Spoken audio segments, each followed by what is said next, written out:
Swag, young God, stay dripping. Spilling champagne on a boat, big pimping. Life is but a dream, look bitch, stop tripping. You know what it is, you know what it isn't. She just get it poppin' every time daddy visit. Drinking by the pool, go ahead and take a dip in. Life is but a dream, we living, stop tripping. You know what it is, you know what it isn't. Drives down, let's roll it down! If you don't like that, you don't like NBA basketball. Oh, no, he did.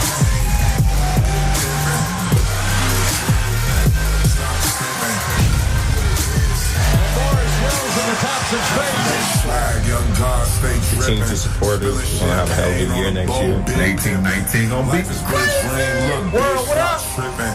You know what it is, you know what it isn't. She just get it poppin' every time. We've got breaking news. LeBron is a Laker. James a buzzer beater. You got it. You know what it is, you know what it isn't. Legendary. Welcome to your Kodak moment.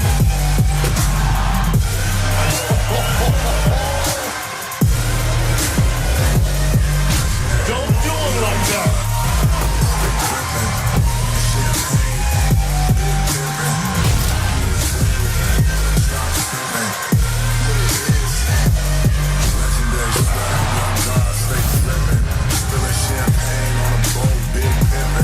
Life is but a dream, look bitch, stop tripping. You know what it is, you know what it isn't. She just get it poppin' every time daddy. Oh, how did he keep his balance there? Take a dip in. Life is but a dream, we living, stop tripping. You know what it is, you know what it isn't. This might be the most interest I've had in an NBA season in years. Literally anything can happen. You get like chills thinking about what could happen. Vous êtes bien sur Radio Off Basket, la radio qui vous parle de NBA, la radio qui vous écoute.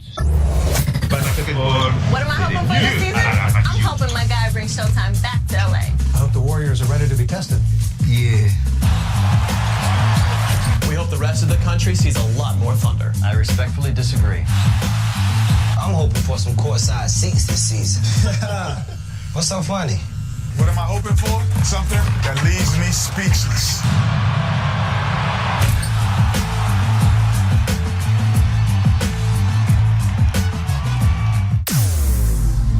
vous êtes bien sur Radio Off Basket, la radio qui vous parle de NBA, la radio qui vous écoute.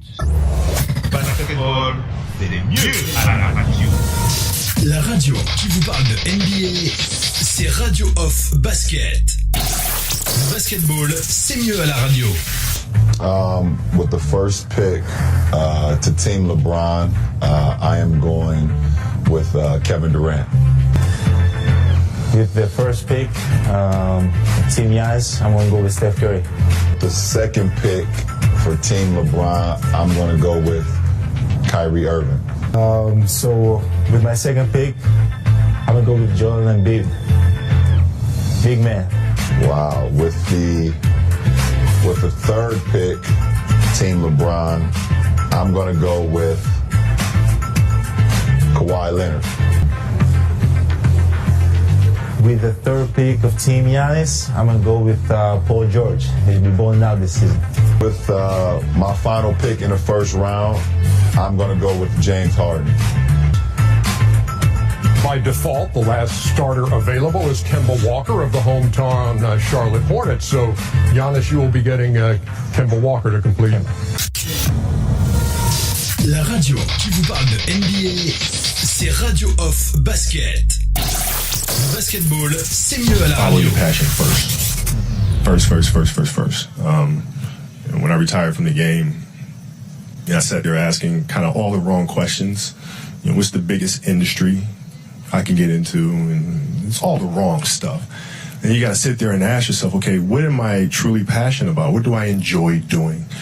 And when you feel that way, honestly, I mean, you feel like you have never worked a day in your life. It's the most fun thing in the world. You get up in the morning excited about what you're doing.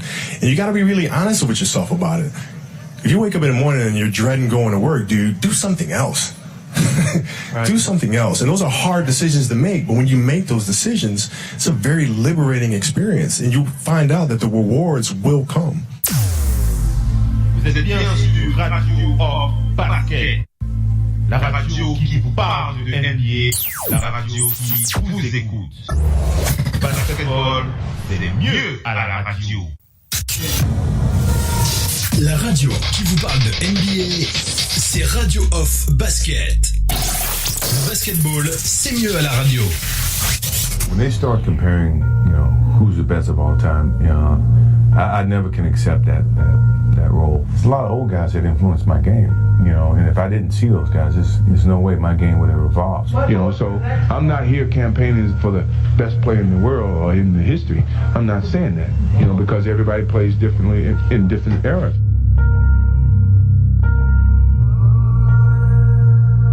Coming on this level is a brand new start for me, and I had to start from the bottom and work my way up. I came into the league thinking I was the last on the totem pole. I know it's going to be a lot of talking and crowd expectations is going to be out of this world, but I have to go out and play my natural game, and that's what got me up to this point, and I can't change now just for the crowd. I don't worry about the fans and their eyes on me. It's a competition that really drives me to be the player that I am. I love the game of basketball, and I feel that if I didn't get paid right now, I still play the game of basketball without a doubt. I just played the sport because I loved it. I love the game, and every day I try to play it as hard as I can when I'm playing it. But people are starting to forget that when I play basketball, I don't play conservatively. I play all out. I feel that I'm the leader of the ball club. So I can't say that I'm going to try to play and conserve 28 minutes so that by the end of the season, I'm going to be more rested. I'm all out. Now we can go head to head. Sure. And see who really is the MVP. I'm the ultimate competitor. Yeah, I add that to the challenge that that I'm presenting to myself. I would never say I was cutthroat. I was competitive. Have you ever been afraid on the court ever?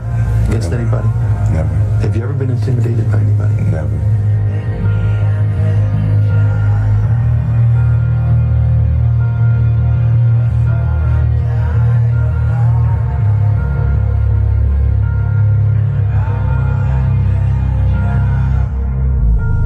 All that trash talking starts when it's 0-0 instead of 5-6 point lead. That's where it starts. I'm a competitor to a point where if you're my opponent, if I knock you down, I'm not picking you up. It's your opinion. It's their opinion. I accept that as their opinion. If you ask me, I would never say that I'm the greatest player. La radio qui vous parle de NBA, c'est Radio Off Basket. Le basketball, c'est mieux à la radio. Cold calling people, man. Just pick up the phone, call them up, and let's just talk. There's nothing in particular. I just want to talk and just, explain to me how you see your business. How do you operate the business? Johnny Ives in particular. It's just fascinating. His process of creating design. And when I was playing, when I did that, I used to try to connect the dots between how John Williams would compose a score for a film, or Johnny Ives would design a new Apple product, and how does that connect to how I play the game of basketball? Is there something there that I can learn that can be used when I step out here on the court? There's lessons that surround us. Life is basically a library. All we need to do is just open our eyes and look and ask and read accordingly. So is that something you were doing? You were building those relationships even outside of your interests as a businessman, really, even as an athlete and a basketball player? Yeah, it's the curiosity. I think the curiosity is the most important thing. It sounds really weird to say, but like leadership lessons. I learned leadership lessons just from walking in the park and just observing nature and the sun's relationship with nature and relationship with the moon and the sun understanding when to be present and when to go away, right? Because as a teammate, it was like, dude, the sun's out all damn long. You're going to sunburn a hell of a lot of people, right? So if I'm playing this game and I'm on top of my guys for 48 minutes, dude, you're gonna sunburn every single teammate there, right? So there's certain times where it's important for the sun to be present. There's other times where it needs to go away, right? And but they're life lessons that surround us at all times, and I've always been extremely curious about those things.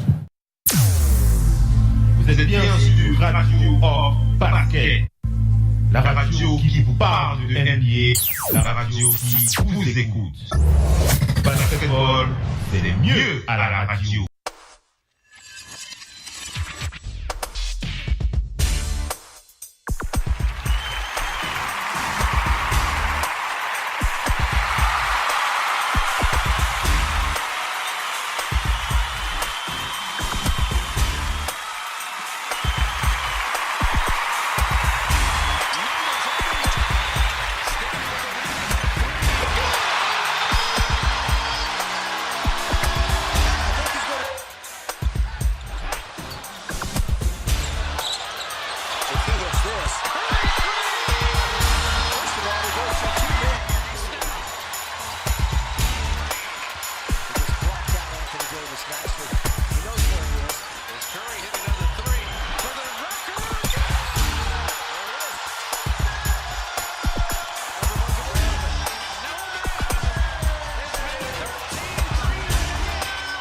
First stroke of the offseason and hit his first 10. It's strictly business. Yeah, exactly. What about trying to win another championship? LeBron inside! Oh, it's foul! Cleveland, that's for you! Whoa! LeBron James throws the hammer down. Good patience that time by Sabonis. Westbrook looking for contact. Scoring over Ulis like he scored a couple late over Gerald Henderson in Philadelphia the other night. Picked up by Joffrey Laverne out there for the first time with former Denver Nuggets. Another free ball by Russell Westbrook. Westbrook all the way for the scoop, and he got the good English. You gotta find him. You gotta find him. I mean, he put so much pressure on the defense. Give him the jump shot. Davis finds Durant now. Bienvenue les amis, bienvenue sur le parquet de la radio. Vous êtes bien en direct live avec Oncle Phil Basket sur le parquet de la radio off. La radio off, Radio Hall of Fame Basket, la radio partenaire officielle NBA. On est toujours aussi fiers de l'annoncer, de le rappeler, de le préciser. Et bien entendu, comme vous le savez, Radio Hall of Fame Basket, c'est la radio de l'NBA toute la semaine dans vos oreilles, dans vos poches, grâce à l'application officielle Oncle Phil Basket, disponible gratuitement sur Google Play. Si vous disposez d'un téléphone iOS, vous pouvez télécharger l'application Spreaker Podcast qui vous permet de rester connecté au talk show de la radio si vous allez sur le Apple Store. Bien entendu, vous le savez, il y a des talk shows toute la semaine avec le mardi de Big NBA Show, le jeudi avec NBA No Limits et le dimanche avec Total Africa NBA. Alors, ce talk show ce soir, vous avez dû le sentir dans ma voix, je suis hyper motivé, hyper chaud dans ce NBA No Limits, tout simplement parce que on a tous un petit peu de Pascal Siakam en nous cette semaine. Voilà, on va le dire, on a tous un petit peu de Pascal Siakam en nous cette semaine. Le natif de Douala qui nous a une fois de plus émerveillé avec une prestation dont lui seul a le secret. Et on va bien entendu en parler tout à l'heure. On va le commenter amplement pendant ce talk show. Au point où on a quand même envie de se poser la question, une question qu'on avait déjà posée sur le parquet de la radio. On le sait, il y a la présence de Kawhi Leonard, mais les prestations de Pascal Siakam nous permettent de nous poser la question, est-ce que les Raptors subissent une Siakam dépendance? Il faut le dire, il faut poser la question clairement. Est-ce que c'est le cas? On va faire le point avec les panélistes sur le parquet par rapport à ce débat. Et bien entendu, on n'oublie pas les autres news de la NBA. On fera le point sur les résumés des matchs de la nuit. On ira du côté des Rockets de Houston pour prendre des nouvelles de Clint Capella. Clint Capella qui pourrait faire son retour beaucoup plus tôt que prévu. Oui, si vous êtes fan des Rockets de Houston, vous pouvez rester connecté. On va vous donner des news de Clint Capella vous en avez besoin. On va aller du côté du All-Star Game, les préparatifs du All-Star Game, mesdames et messieurs, vous le savez, MJ va marquer de son empreinte sur All-Star avec ses maillots, les maillots floqués à la marque Jordan. Ça aussi, je crois que c'est quelque chose qui va marquer l'histoire de cette ligue. On va aussi aller du côté... Alors, qu'est-ce que j'ai dit? Voilà, on va aller du côté du Big Three. On va du côté du Big Three pour vous parler d'un revenant. On va dire un retraité, un revenant. Vous voulez mettre le mot que vous voulez. Mais une légende de la NBA qui va retrouver le Big Three pour cet été. Ça va être intéressant à voir.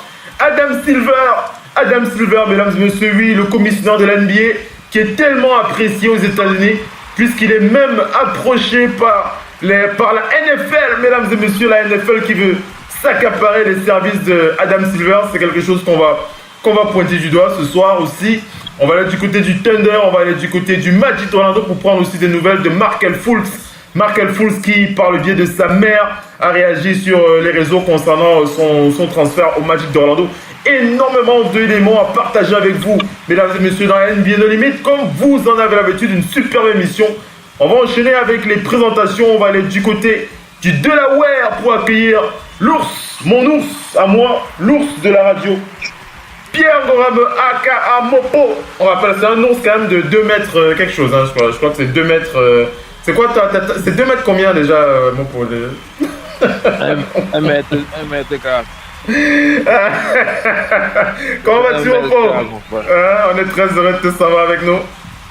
Le fait on dit quoi? Ça va. Je me sens un peu comme Pascal Sakam là, t'as vu? Je sens ça, moi. En fait, c'est comme si tu es parti à Bana boire le jus de Bana pour venir. Je te jure.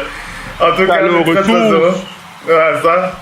Alors la forme, pour savoir, tu vas tranquille. Hein? J'ai dit ça va la forme, t'es heureux d'être sur le parquet avec nous dans le NBA No Limit. Ouais. Ça va, juste qu'on aurait bien aimé que le basket soit aussi médiatisé que le football au Cameroun.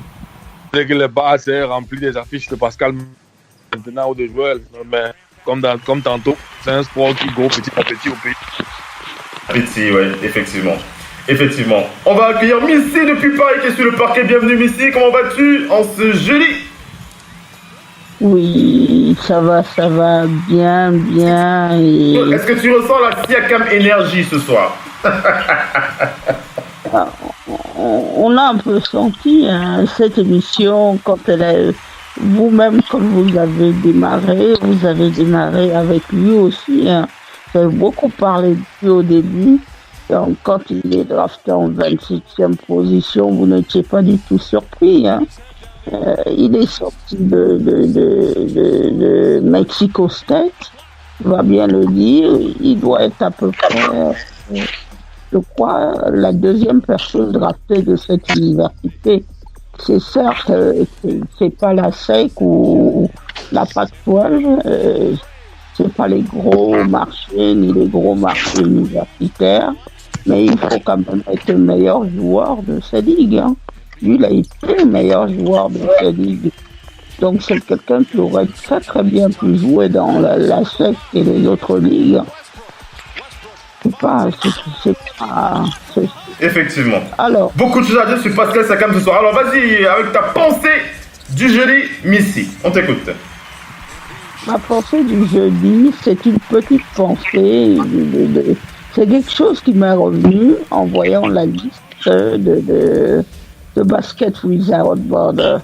Without Borders, comme chaque année, il profite de ce moment All-Star Game pour inviter les jeunes de quasiment tous les continents grâce au programme. C'est d'ailleurs comme ça que Pascal Siakam a commencé comme ça avec Basket Without Borders. On voit où il est aujourd'hui. Et donc, en regardant cette liste, j'ai vu donc le nom d'une jeune fille. Il s'appelle Myriam Sadawi. C'est une Algérienne. Et alors, cette jeune demoiselle, en 2017, elle faisait partie du premier camp organisé par Evan Fournier, qui avait visité donc pour la première fois l'Algérie, le pays de sa mère. Et partant de là, à l'issue de ce camp, il avait choisi Myriam Sadawi comme MVP. et l'avait envoyé à Basket Without Borders. Il se trouve que cette jeune demoiselle, elle doit avoir 16 ans aujourd'hui, 16 ans ou 17 ans, je pense. Et elle va elle va participer donc à Charlotte, au camp de Basket Without Borders, organisé pendant justement ce week-end du All-Star Game. C'est la belle histoire. Et ça se passe à l'initiative d'Evan Fournier. D'ailleurs, cette pensée du jour dont je pourrais parler dans l'émission, je l'ai postée sur les réseaux sociaux et je l'ai retweeté notamment à Evan Fournier qui l'a retweeté à ses followers. Et depuis, par rapport à ça, j'ai reçu énormément de messages. Mais je dis vraiment félicitations à Evan Fournier parce que celui qui sait, il peut transmettre à ces jeunes-là. Il y a d'ailleurs sur le site Hyperbeast, il y a la vidéo de ce voyage. On en avait parlé d'ailleurs dans l'émission quand il était parti faire son camp et tout ça. On revient là-dessus dessus, on revient là-dessus tout à l'heure. Tu sais qu'on doit encore beaucoup parler de Pascal. Vas-y sur ta conclusion pour ta pensée, après on enchaîne. Rapproche-toi un peu du micro. Ta voix est un peu... On a du mal à percevoir ce que tu dis. C'est bon là? Vas-y. C'est bon? Vas-y, c'est bon, oui. Donc, je disais donc quand vous donnez la chance à une jeune fille ou à un jeune homme, et il ne va pas décevoir parce que ils ont l'opportunité de voir une star de la NBA qui est passée par les chemins qu'ils veulent suivre eux. Et c'est tout à fait intéressant et c'est super bien. Quant à ce qui est de cette fameuse liste Without Borders, félicitations à Frank Kepnam Jong qui va représenter le Cameroun. Et ce jeune homme est dans une académie, je crois, aux États-Unis. Hein. C'est bien ça. Donc c'est lui. Tu vas rappeler, je te permets, tu vas encore reparler de lui tout à l'heure. Hein. On va enchaînons avec la suite du programme rapidement. On rappelle qu'on aura le doc ONP qui sera sur le parquet de la radio. Le doc ONP depuis Angers qui sera avec nous tout à l'heure. Il nous a fait signe sur le parquet. Allez, restez bien connectés. On vous passe une petite pub et on enchaîne avec les résumés des matchs de la nuit. À tout à l'heure.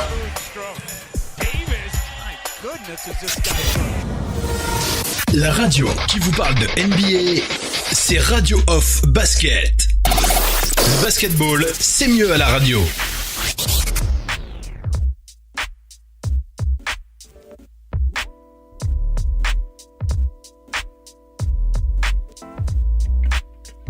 Radio Off Basket, la radio numéro 1 pour tous les fans de basket francophone à travers le monde.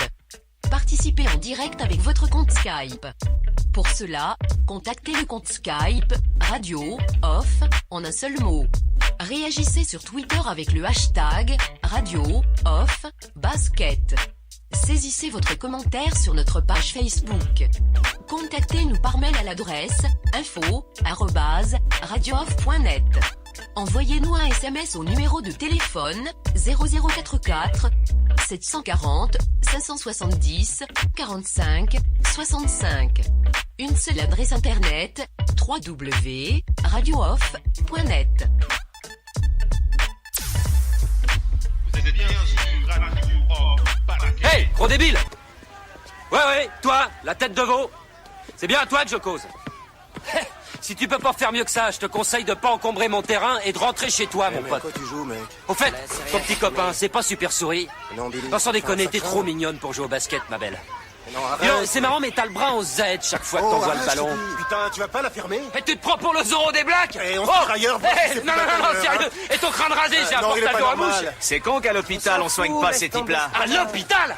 À l'hôpital! J'en connais un pour ta lobotomie, gros cul de poil ballon-bouché! Je vais te remettre! Toi et ta mouche à merde blanche retournez de ma part au pays imaginaire et dites à Peter Pan qu'il emmerde pas mon pote, le capitaine Crochet! Vous êtes des PD de BD! Mais qu'est-ce que tu branles? Je sais ce que je fais, je fais deux choses. Quoi? Qu'est-ce que tu fais? Je les fais chier, ces types-là, si on les fait chier, ils jouent mal. Non, t'es con et tu m'embarrasses, voilà ce que tu fais. Ouais, ça c'est la deuxième chose. Vous êtes bien sur Radio Off Basket. la radio qui vous parle de NBA, la radio qui vous écoute. Basketball, c'est mieux à la radio.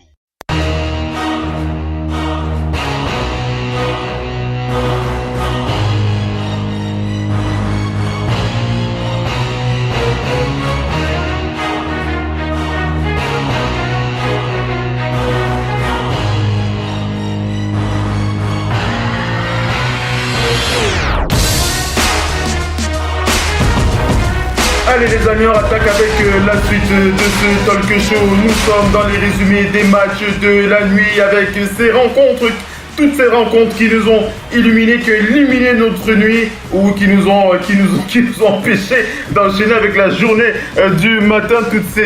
Tous ces matchs qui nous ont permis de passer une belle soirée, on va dire ça comme ça. Allez, on enchaîne. On va aller du côté de la rencontre qui a opposé les Nets de Brooklyn aux Cavs de Cleveland, et les Nets de Brooklyn, lorsqu'ils se déplacent sur le parquet des Cavs, on va pas dire que c'est une boucherie, mais les Nets qui jouent un basket, on va dire un très très bon basket en ce moment avec leur superbe joueur D'Angelo Russell, une fois de plus MVP de cette rencontre. D'Angelo Russell qui a terminé le match avec 36 points, mesdames et messieurs, 7 rebonds, 8 passes décisives. Jordan Clarkson a terminé le match. En face, c'était Jordan Clarkson, donc le meilleur joueur des Cavs, avec 42 points, 8 rebonds, 5 passes décisives. Les deux jeunes joueurs qui se sont donc livrés mano à mano des familles avec une énorme performance au scoring sur le plan individuel. Je le répète, Jordan Clarkson, 42 points, 8 rebonds, 5 passes. D'Angelo Russell, 36 points, 7 rebonds, 8 passes décisives. Mais c'est bien D'Angelo Russell et les Nets de Brooklyn qui l'ont donc emporté. Dans le premier quart-temps, les Nets étaient devant d'un point, puis les Cavs sont revenus au score 29 à 25. Les Nets ont repris le devant 29 à 26 avant de retrouver l'égalité au quatrième quart-temps.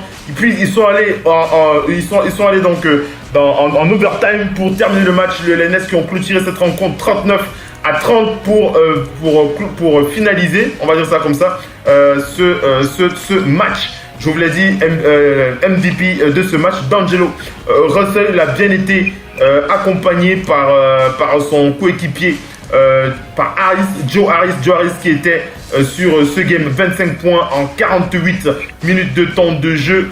Caris LeVert, 12 points. Jared Allen était à 10 points et Hollis Jefferson était à 17 points. Donc le 5 majeur de cette équipe qui était déjà, donc tout l'intégrateur des 5 majeurs avait dépassé les 10 points. Une superbe homogénéité pour l'emporter après l'overtime. On va enchaîner, on va parler du grec. Le grec, on va pas dire l'invincible, mais presque. On peut dire l'invincible, pratiquement. Giannis Antetokounmpo, le grec aux origines du Nigeria, dont on parle régulièrement dans Total Africa NBA avec les Bucks de Milwaukee. On rappelle que les Bucks sont premiers de la conférence Est avec 43 victoires pour 14 défaites. Et bien entendu, lorsque vous affrontez Giannis, vous devez être prêt à en payer le prix. C'était le cas pour les Pacers de Portland et Bojan Bogdanovic, meilleur joueur des Pacers avec 20 points, 6 rebonds, 3 passes. Mais en face, c'était bien Giannis Antetokounmpo, 33 points, 19 rebonds, 11 passes décisives. Triple-double, mesdames et messieurs, pour Giannis Antetokounmpo pour amener ses coéquipiers vers la victoire. On va aussi bien entendu parler du bon match de Chris Middleton en 34 minutes de temps de jeu. Chris Middleton était à 15 points. Michael Brogdon était en 30 minutes de temps de jeu, il était à 17 points. Et Eric Bledsoe était à 9 points en 21 minutes. Donc voilà un peu pour ces joueurs des Bucks de Milwaukee. En face, du côté des Pacers, je l'ai dit, je l'ai annoncé avec Bojan Bogdanovic. C'est bien ça, hein, avec Bojan Bogdanovic.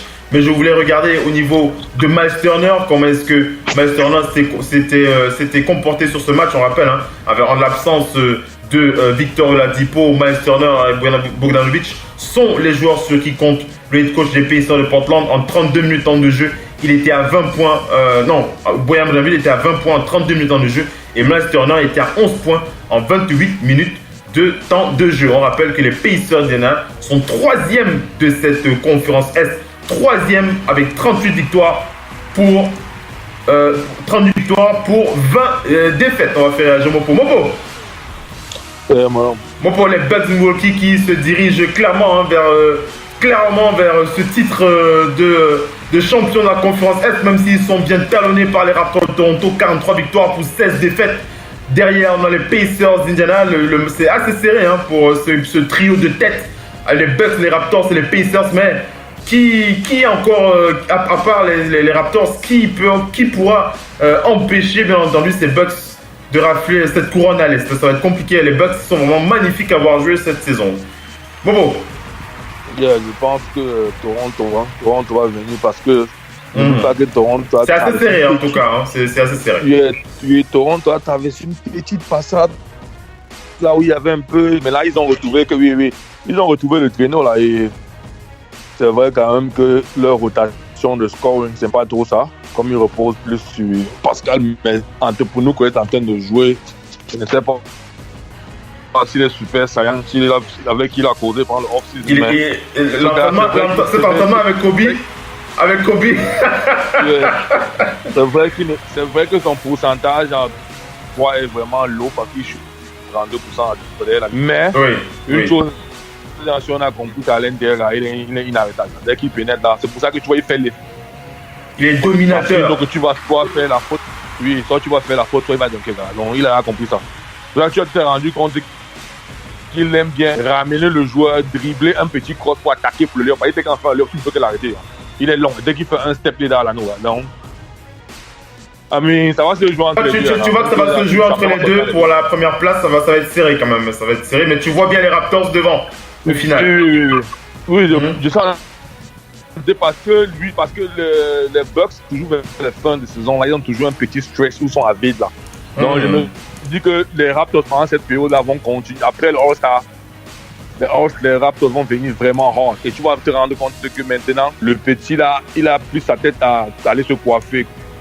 Comme hier, il a dit, je vais dormir toute la journée, j'ai dormi, mais redormir, aller me coiffer, me préparer pour le All-Star. Donc là, c'est ce qu'il a en tête. Oh, par contre, quand tu causes avec un gars, il va te dire que Gaou, il fait là, le All-Star, pour un petit, il ne va pas aller avoir le fun comme d'autres gars, il va go seulement donc il est en train de jouer un autre match de compétition pour gagner un truc. Ça, c'est sans dédit, non? Donc, tu peux comprendre. Mais il faut juste que les gars, quand les gars vont go prendre le All-Star week-end, que d'autres restent originaux, parce que crois-moi, en 2-3 jours, tu sautes, tu bois le vin, tu bringues, comme il n'est pas permis tout le week-end, là, tu tapes tes pots, ça va pas être facile de revenir. Et n'oublie pas, quand ils vont revenir après All-Star, ce sera les back-to-back games. Donc, ils auront un long straight. Donc, dans la période là, pendant la période là, je vois les Raptors en train de partir par une petite trou un peu, non? Un peu dévié là, un peu sur la vitesse. On va voir. On va voir. Missy, comment tu réagis à ces fabuleux Bucks de Milwaukee? Est-ce que tu es d'accord avec mon point? Est-ce que tu vois les Raptors coiffés au poteau, cette équipe des Bucks qui file tout droit vers cette couronne à l'Est? Missy? Oui, ça peut se faire, tout est possible. Maintenant, le problème, c'est que l'avantage qu'a les Raptors se sont très bien renforcés. Gasol va apporter, et puis il y a Jeremy Lin, un meneur supplémentaire qui va être là. Maintenant, il y a vraiment beaucoup d'équipes qui se sont renforcées. Donc maintenant, les matchs, il faut aller les chercher, ça va être compliqué. C'est ce qu'on dit, mais c'est pas que pour les Raptors et les Bucks, c'est pour les Celtics, c'est vrai pour les Philadelphia Sixers, c'est pareil à l'Est. Pour les Lakers et autres équipes, les matchs vont valoir cher. Il va pas falloir faire air dans l'histoire. Très très cher. On va enchaîner avec la rencontre suivante. C'est les Pistons de Détroit qui s'est déplacé pour leur malheur sur le parquet des Celtics de Boston. Victoire des Celtics de Boston sur les Pistons de Détroit sur un score de 118 à 110. Al Horford était MVP de ce match. 17 points, 14 rebonds, 8 passes pour le pivot de cette équipe. En face, c'était Blake Griffin, l'ordre de Pistons des Pistons de Détroit. 32 points, 8 rebonds, 5 passes décisives pour Blake Griffin. On rappelle que les Pistons de Détroit sont actuellement 8e de la conférence Est et que les Celtics de Boston sont 4e, tout juste derrière les Pacers d'Indiana. 37 victoires pour 21 défaites. Les Celtics qui sont bien positionnés pour garder dans ce quatuor de tête au niveau de la conférence Est. Et bien entendu, c'est Al Horford qui l'a confirmé une fois de plus donc cette nuit face aux Pistons de Détroit dans le premier quart-temps de ce match. Pourtant, c'est les Pistons qui étaient devant au score d'un point, 29-28. Puis les Celtics de Boston ont pris le devant de ce match, 23-29 dans le deuxième quart-temps. Dans le troisième quart-temps, les Celtics ont définitivement pris le devant, 34-20, avant de confirmer bien entendu cette avance malgré le retour des Pistons de Détroit, 38-27. C'est bien les Celtics de notre cher Kyrie et de Al Horford, 118-110, bien entendu. J'ai parlé de Al Horford, mais on va aussi parler du superbe match de Gordon Hayward. Une fois de plus, on vous le dit, lorsque Gordon Hayward nous sert des très beaux matchs comme ça, c'est toujours bien d'en parler. Gordon Hayward, c'était tout simplement 34 minutes de temps de jeu, 5 sur 8 au tir, 1 sur 3 à 3 points, 7 sur 8 au lancer franc, 5 rebonds, 8 passes, une interception, plus 2 en plus-minus et 18 points en 34 minutes. Voilà, 18 points en 34 minutes de temps de jeu. Quant à Maurice, il était à 11 points en 29 minutes. Marcus Smart était à 16 points en 32 minutes. Ah, une bonne nouvelle, en tout cas une bonne nouvelle pour moi, c'est le temps de jeu de Semi Ojeleye. Semi Ojeleye, on va en reparler dans Total Africa NBA. On rappelle que Brad Stevens n'a pas pour habitude de lui donner du temps de jeu au Français Semi Ojeleye qui a eu 19 minutes de temps de jeu. Brad Stevens lui a donné 19 minutes. Ça lui a permis de scorer 9 points. Il était à plus 19 en plus minutes, donc il a bien aidé dans ce match pour aider la victoire des Celtics de Boston. Plus 19 en plus minus, 3 sur 4 au tir, 2 sur 3 à 3 points pour Semi Ojeleye. Quant à Gershinia Bouzele, il n'a pas été aligné sur cette rencontre. Missy, les Celtics de Boston, 4e place de la conférence Est, ils sont toujours là, ils sont toujours bien positionnés, ils regardent leurs adversaires droit dans les yeux du côté de Boston. Missy. Ce qu'il y a, c'est surtout le regain de forme de Gordon Hayward. Les Celtics en auront besoin. Maintenant, le débat est sur le fait que est-ce que l'absence de Kyrie Irving est une bonne ou une mauvaise chose pour les Celtics. C'est le même débat qui était déjà là l'année dernière parce qu'il s'est blessé aussi. Cette année, il est blessé. Maintenant, Kyrie Irving, avec ses blessures à répétition, est-ce que vous misez sur lui? La question se pose aussi. Est-ce que vous vous dites, c'est pas tant le fait qu'ils sont meilleurs ou pas avec ou sans lui, ils ont besoin d'un meneur.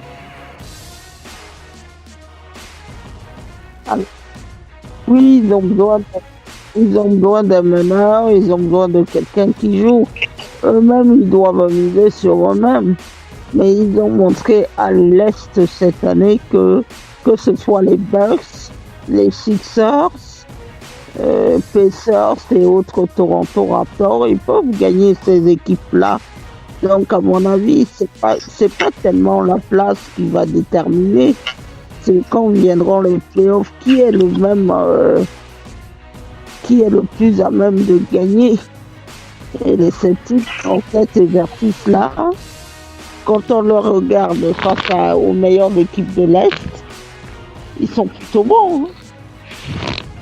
Ils sont extrêmement bons. Bon, effectivement. Ils sont plutôt bons, ouais. Donc, on enchaîne avec la suite des matchs, des résumés des matchs de la nuit, mesdames et messieurs. On va enchaîner avec la rencontre qui a donc opposé les Sixers de Philadelphie aux Knicks de New York. Joel Embiid qui fait sa loi une fois de plus sur le parquet des Knicks de New York. On vous rappelle, hein, les Knicks de New York valorisés à plus de combien de milliards de dollars, hein, la valorisation des Knicks? J'ai oublié, c'est 4 milliards. J'ai oublié, j'avais donné le chiffre déjà, on en avait parlé avec Missy. J'avais dit 4 milliards, non? Oui, je crois que J'avais dit 4 milliards, la valorisation des Knicks Juniors, l'équipe la plus chère de l'histoire. Enfin, la plus chère de la NBA. Je sais pas si c'est la plus chère de l'histoire, mais c'est la plus chère de la NBA. En tout cas, les Knicks de New York. Et bien entendu, Joel Embiid a fait son taf. Il a maîtrisé le parquet des Knicks. Il est score 126 à 111 pour les Sixers de Philadelphie. Le Camerounais Joel Embiid termine le match avec 26 points, 14 rebonds, 3 passes décisives. En face, c'était Mitchell Robinson, le meilleur joueur, avec 14 points, 13 rebonds, 1 passe décisive. Donc voilà un peu pour cette belle rencontre. On va enchaîner pour parler de l'homme de cette soirée. L'homme de cette soirée, c'est Pascal Siakam, le Camerounais, le natif de Douala. 44 points pour Pascal Siakam, 10 rebonds, 2 passes décisives. Pascal Siakam qui a rugi, et a véritablement rugi face aux Wizards de Washington. 129 pour les Wizards de Washington, 129 pour les Raptors de Toronto, 120 pour les Wizards de Washington. Pascal Siakam, MVP de cette rencontre. Je l'ai dit en début de talk show, il a rugi vraiment face aux Wizards de Washington. 44 points, 10 rebonds, 2 passes pour le Camerounais, le natif de Douala. En face, c'était l'héritier de Ray Allen. C'est lui-même qui l'a dit, Ray Allen, qui a désigné son héritier à l'NBA. Pour lui, c'est Bradley Beal. 28 points, 3 rebonds, 11 passes pour Bradley Beal face à Pascal Siakam, le MVP de cette rencontre. On rappelle que sur le premier carton, c'était les Raptors de Toronto qui étaient devant au score de 4 points, 30 à 26, avant que les Wizards reviennent au score pour passer même devant 39 à 29. Puis les Raptors prennent le taureau par les cornes, 44 à 28 dans le troisième carton, avant de clôturer les débats dans le quatrième carton malgré le retour des Wizards. 27 à 26. Score 129 pour les Raptors, 120 pour les Wizards de Washington. On va féliciter la belle performance. Non seulement on a parlé de Pascal Siakam, mais on ne va pas oublier Serge Ibaka. Serge Ibaka, 31 minutes de temps de jeu, 10 points. Norman Powell, 31 minutes de temps de jeu, 11 points. Kyle Lowry, 14 points. 10 points pour Green. On rappelle que OG Anunoby, le Nigérian, on reparlera de OG Anunoby dans Total Africa NBA, on reparlera de lui aussi, revient en forme. 36 minutes de temps de jeu pour le Nigérian, 9 sur 14 au tir, 4 sur 8 à 3 points. Il était chaud le Nigérian, plus 18 en plus-minus, 22 points. Kawhi Leonard était en 19 play et c'était donc ce moment que le Camerounais a choisi pour démontrer pourquoi et pour envoyer un message, voilà c'est ce que je voulais dire, pour envoyer un message à tous ces coachs qui n'ont pas voulu de Pascal Siakam pour le Star Game. Je pense qu'ils vont s'en mordre les doigts quelque part, même si ça reste dans mon cerveau. 44 points pour Pascal Siakam, c'est tout simplement extraordinaire, plus 24 en plus-minus, 10 points, 2 passes, et 15 sur 25 au tir, 4 sur 5 à 3 points, 10 sur 12 au lancer franc. Il était plus 10, il était à une note ultra positive au tir, que ce soit de loin ou de près. Quoi dire de plus? On va laisser réagir Mopo puis Missy. Vas-y Mopo. C'était... Ah mais, je me dis en soirée là, tu l'as regardé là. C'est moi mal à pointe. Sur la page, hein, on laisse les trucs, on regarde Kawhi, c'est parce que c'est Kawhi, il a déjà un nom. Maintenant les normes, comme on disait, tout à l'heure, tantôt la dépendance Pascal, et c'est ça en fait, parce qu'aujourd'hui, tu te rends compte qu'ils n'ont plus de mal de vas-y, tu étais l'un des top scorers, tu vois un peu, non? Là, tu as un gars qui émerge, on sait que c'est parce qu'en fait, les joueurs, c'est un projet de 5 ans. Il n'est pas 5 ans dans NBA, tu vois un peu, non? Et déjà, il y a quelques années, donc, en tant qu'un gars qui a sa deuxième son commande à briller comme il brille, et le gars commence à scorer, tu vois, il est déjà stable dans le scoring. Déjà, c'est 27 points, 33 points, 44, on ne sait pas où est le next performance, peut-être c'est 50, peut-être c'est 60. Tu vois un peu, non, là maintenant, les gars ne peuvent pas vraiment prédire son ceiling. Et tu vois, c'est ça en fait en NBA, parce qu'en fait, le coach, tu sais d'où il vouloir prédire le ceiling des jeunes joueurs. La surprise est totale, tu veux dire, avec Pascal. La surprise. La surprise est totale avec Pascal. On ne sait pas, on peut pas.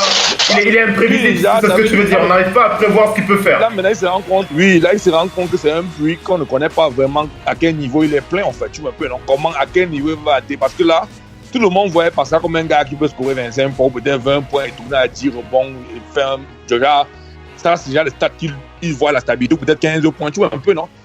Donc, ils sont pas entrés dans la tête du monsieur, ils ne voyaient pas comme un gars qui peut tourner un bon level average. Un average comme les Giannis, tu vois un peu, non? Ou comme les Paul George, avec 24 points, tu vois un peu, non? Peut-être 4 styles ou 2 styles de game, peut-être 10 rebonds.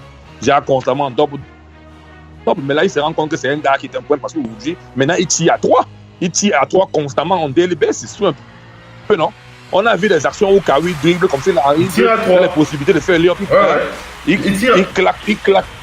Il claque à Pascal que vas-y, même-moi un tir à 3 et Pascal a su. Tu sens que le gars ne dort pas. Tu sens que pendant que les gars sont en train de jouer, le gars chasse le next paycheck.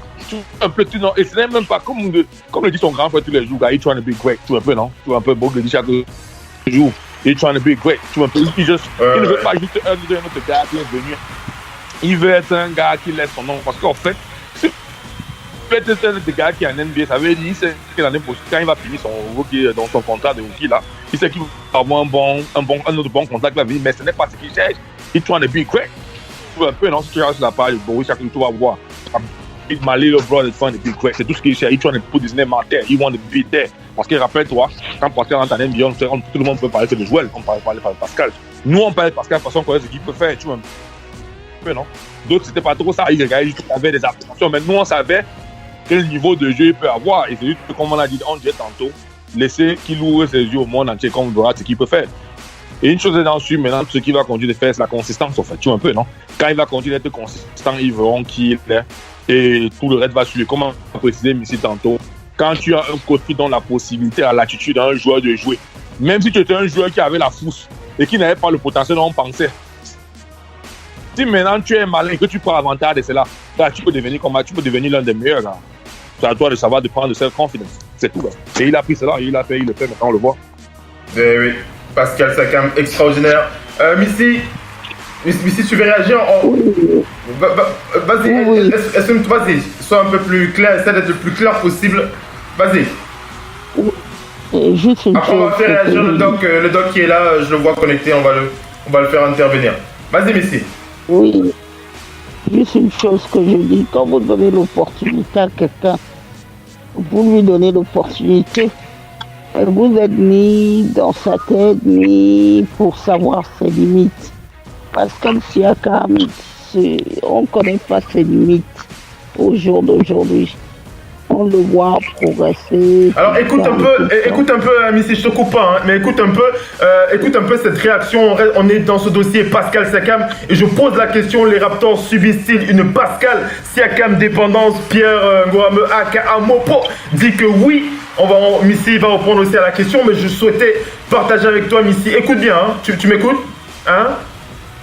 Missy, elle s'appelle Jackie McMullen, elle est rédactrice chez ESPN. Alors elle a suivi Pascal Siakam depuis son arrivée en NBA, elle le suit de près et elle a précisé bien entendu sur les réseaux tout à l'heure que Pascal Siakam, l'un des moments les plus chauds, enfin quand je dis le plus chaud, je m'exprime pour dire que l'un des moments déclencheurs de la rage de Pascal Siakam, tu m'entends aussi, hein, tu réagiras après. Oui. L'un des moments, alors elle dit, je répète son nom, elle s'appelle Jackie McMullen, elle dit l'un des moments les plus difficiles, l'un des moments charnières qui a vraiment motivé Pascal Siakam, c'est la première fois qu'il a été envoyé en NBA G-League chez les Raptors 905. Pascal Siakam qui avait déclaré que lors de son voyage loin du luxe de la NBA, lors de son voyage en NBA G-League, Pascal Siakam était dans une colère terrible, mais il avait un silence, il était doté d'un silence totalement glacial, hein, c'est ce qu'elle dit, cette journaliste, et il se disait qu'est-ce qu'il avait fait de mal pour être envoyé en NBA G-League alors qu'il faisait ce qu'il estimait être le mieux. Mais il savait aussi que ça n'avait aucune importance pour lui de se tourner la tête par rapport à ce retour en NBA G-League et qu'il devait faire tout ce qu'il fallait pour remonter au plus haut niveau. On ne va pas revenir sur les honneurs qu'il a eu en NBA G-League puisqu'il a été champion NBA G-League, MVP des finales avec les Raptors 905 et il avait déclaré encore en mars de l'année dernière, il avait dit: je ne peux absolument pas attendre d'être un tireur d'élite à la Stephen Curry ou alors comme les meilleurs tireurs de la ligue qu'on peut voir aujourd'hui. Il avait déclaré: je dois aller au charbon maintenant et démontrer que je fais partie des meilleurs. Donc Pascal Siakam qui vraiment, il joue avec son cœur, il joue vraiment avec, je sais pas comment décrire la rage de ce garçon. Mais c'est incroyable. Missy, et après Mopo et le doc. Missy. Oui, c'est très intéressant ce qu'elle dit. Il faut faire de chaque adversité que vous traversez une force. L'adversité ne peut pas vous nuire. L'adversité veut simplement dire que quand quelqu'un vous challenge, prenez ce qu'il vous donne. Pour lui dire, tu veux m'avoir, tu dis que je ne suis pas assez bon, tu dis, maintenant observe alors. Moi, je veux te dire que entre ce que tu dis toi et ce que je fais moi, c'est vrai que le nouveau coach est venu pour miser sur quoi? Pour miser aussi sur Pascal. Miser sur Pascal parce que Pascal, c'est quelqu'un qui est sur l'ensemble du terrain, d'un terrain de basket. Westbrook, je prends le cas Westbrook. Westbrook, on lui a demandé ces jours-ci au micro. Un journaliste lui a dit, je m'en fous de ce que les gens pensent de moi. C'est peut-être ça aussi qui l'a fait aller loin, parce que Westbrook n'était ni dans les radars, ni dans rien du tout. Pascal Siakam avait encore moins la cote que Joël Embiid, mais il a démontré que avec tout ce qu'il fait, le travail et l'observation que quand vous en faites en NBA, vous ne faites pas les statistiques gros comme ils sont là par quelques personnes. Vous n'êtes pas Michael Jordan, entre autres. Donc, ce que vous faites, vous observez beaucoup, vous prenez vos marques, et puis vous dites maintenant, moi aussi, je postule à une place. Maintenant, clairement, les Raptors sont dépendants de lui. Maintenant, ce qui va être maintenant observé, c'est l'utilisation de Pascal Siakam. C'est comment tu l'utilises par rapport à Kawhi Leonard et par rapport à tout ce que tu as ajouté autour. C'est ça maintenant qui va vous répondre. Il faut répartir les minutes et savoir quand est-ce qu'on utilise, quand est-ce qu'il joue. Mais une chose est donc sûre, c'est que c'est une première vraiment historique pour le Cameroun. Hein. C'est la première fois que 2 joueurs camerounais en NBA dépassent les 40 points. Et ça aussi, c'est des choses à souligner. Il ne faut pas simplement, quand on dit « Ah ben oui, basket without border », les choses ici ont permis ci et ça.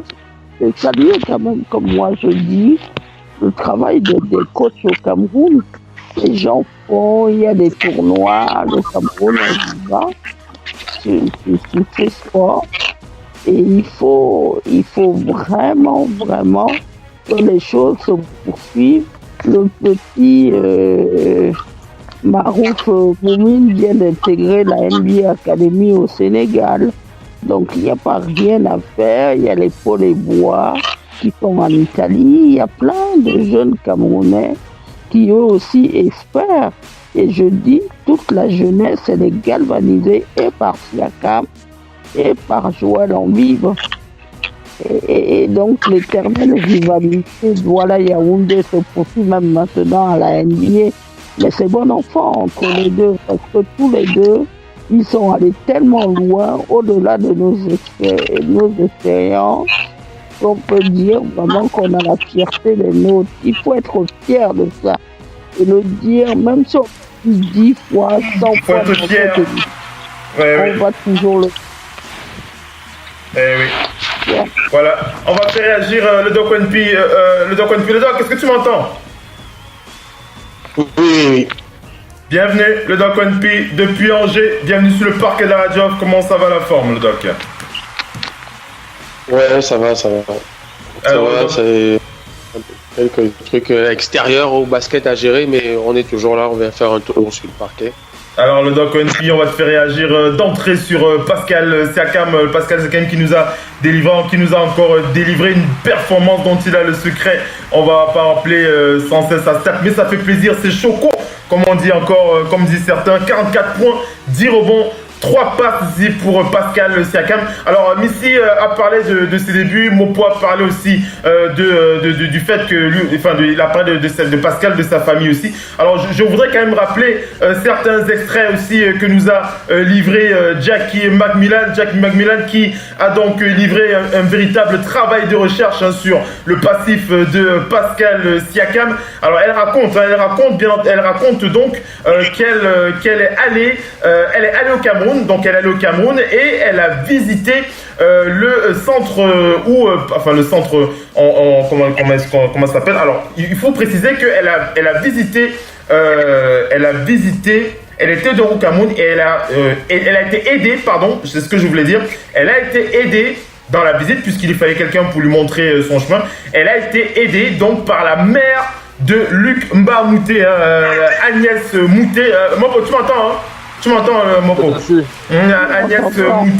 Agnès Mouté, la mère de Luc Mbamouté, qui a donc conduit Jackie McMillan dans les rues de Bafia. Elle est allée dans les rues de Bafia avec elle. Elle a aussi visité Yaoundé, Douala aussi avec elle. Et elle dit donc qu'ils sont donc allés au séminaire Saint Andrews à Bafia.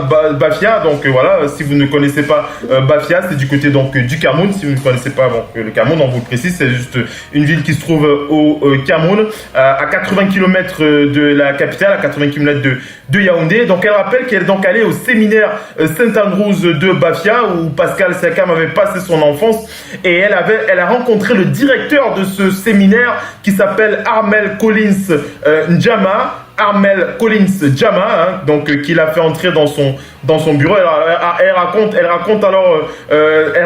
c'est ce moment assez on va pas dire marquant pour elle puisque la chaleur était étouffante, c'est ce qu'elle dit. Il y avait un ventilateur qui tournait pour balancer un petit peu d'air, mais elle avait ultra chaud. Puis le directeur de ce séminaire lui a proposé une visite guidée de ce centre. Il lui a fait visiter bien entendu le séminaire. Elle a rencontré des élèves et il lui a donc parlé de Pascal Siakam. Il dit Siakam, lorsqu'il est arrivé dans notre séminaire, donc à Bafia, il était très ponctuel, très consciencieux et il était assez enthousiaste face à ses responsabilités. Et puis par la suite, d'après ce qu'il dit, plus Pascal Siakam vieillissait, plus il devenait très têtu. Alors ça c'est assez marrant. Ce qu'il dit, ce directeur, monsieur, j'ai dit son nom tout à l'heure, là, Armel Collins Jama. Il dit plus Pascal grandissait, plus il devenait têtu. Et il avait quelques difficultés avec ses résultats scolaires, mais ce n'était pas si remarquable que ça, mais nous l'avons gardé. Donc voilà, et bien entendu, elle rappelle donc qu'il a grandi dans une famille de basket. On va pas refaire toute l'histoire de Pascal Siakam, mais c'est marquant, des moments comme ça qui sont marquants, qui permettent de voir d'où vient l'homme avant de se retrouver au plus haut niveau en NBA. On va écouter le Doc NP sur Pascal Siakam, la Siakam dépendance aux Raptors, Doc NP. Est-ce que tu es d'accord avec Mopo et Missy le parquet? Oui, effectivement, je suis quasiment d'accord avec tout ce que vous avez dit. Mais comme tu l'as dit, Phil, les gens doivent prendre conscience. Après, dans le groupe off de WhatsApp, tu as dit un truc. Pour ceux qui sont plus anciens, ça nous marque plus, ça nous fait un truc, tu vois, ça nous fait un truc parce clairement. C'est pas comme si on a commencé le basket hier, on attend ça depuis tellement d'années, et depuis qu'on est tout petit, qu'on a vu des grands devant nous, on avait nos stars du pays, on savait qu'ils avaient le potentiel, mais pour XY, parce qu'il y a des raisons extérieures, il y a l'école, il y a la famille, il y a tout ce qui peut se passer, qui t'empêche d'aller aux États-Unis. Il y a ceux qui ont réussi à y aller, mais arriver là-bas, on sait mieux que moi. Il y a plusieurs trucs qui peuvent se passer. La concurrence, elle est tellement dure, elle est mondiale. Il y a des millions de jeunes à travers le monde. Et rien qu'aux États-Unis qui veulent y arriver, nous, on rêvait, on a eu Boumtje, je pense j'ai une pensée pour Boumtje qui est le premier à avoir mis le pied. Et pour nous, c'était déjà un miracle. Ruben, Boumtje, le premier d'entre nous, comme on dit, ouais, du côté des Blazers de Portland, on rappelle. Hein. Je me rappelle, c'était déjà un miracle. Et là, Phil, on est... Après, les gens ne peuvent pas comprendre. Pour ceux L'autre part de Joël Magui. Oui, voilà, c'est vrai, c'est vrai.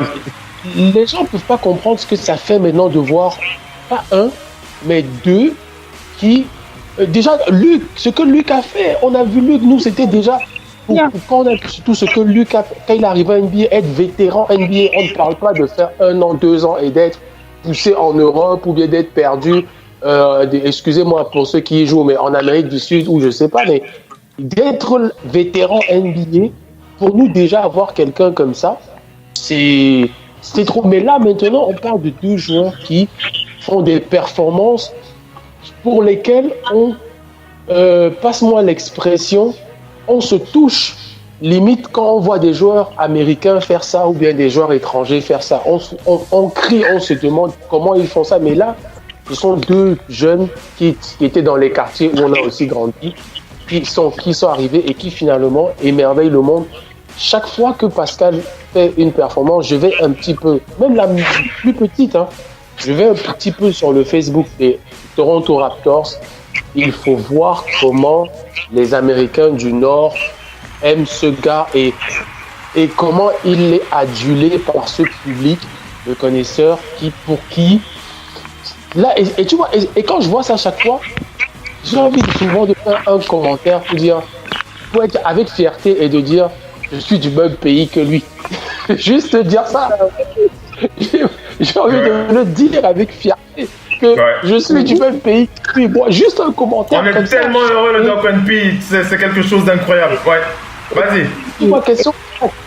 Moi, comme Mopo l'a dit, je le dis comme ça dans un post que c'est vrai que la remarque, je la fais de jour en jour parce que en tant que joueur de Jumbo, une fois, j'ai vu leur match contre Atlanta où Kawhi Leonard n'était pas là il y a 10 jours ou il y a presque 2 semaines. Ils étaient menés de pratiquement 15 points et au début du 3e quart-temps, ils étaient égalité. Je me demandais comment ils peuvent faire ça et Pascal a accéléré pour me faire une grosse performance et me faire gagner à ce pari. Parce que j'avais dit qu'il gagnait de plus de 10 points.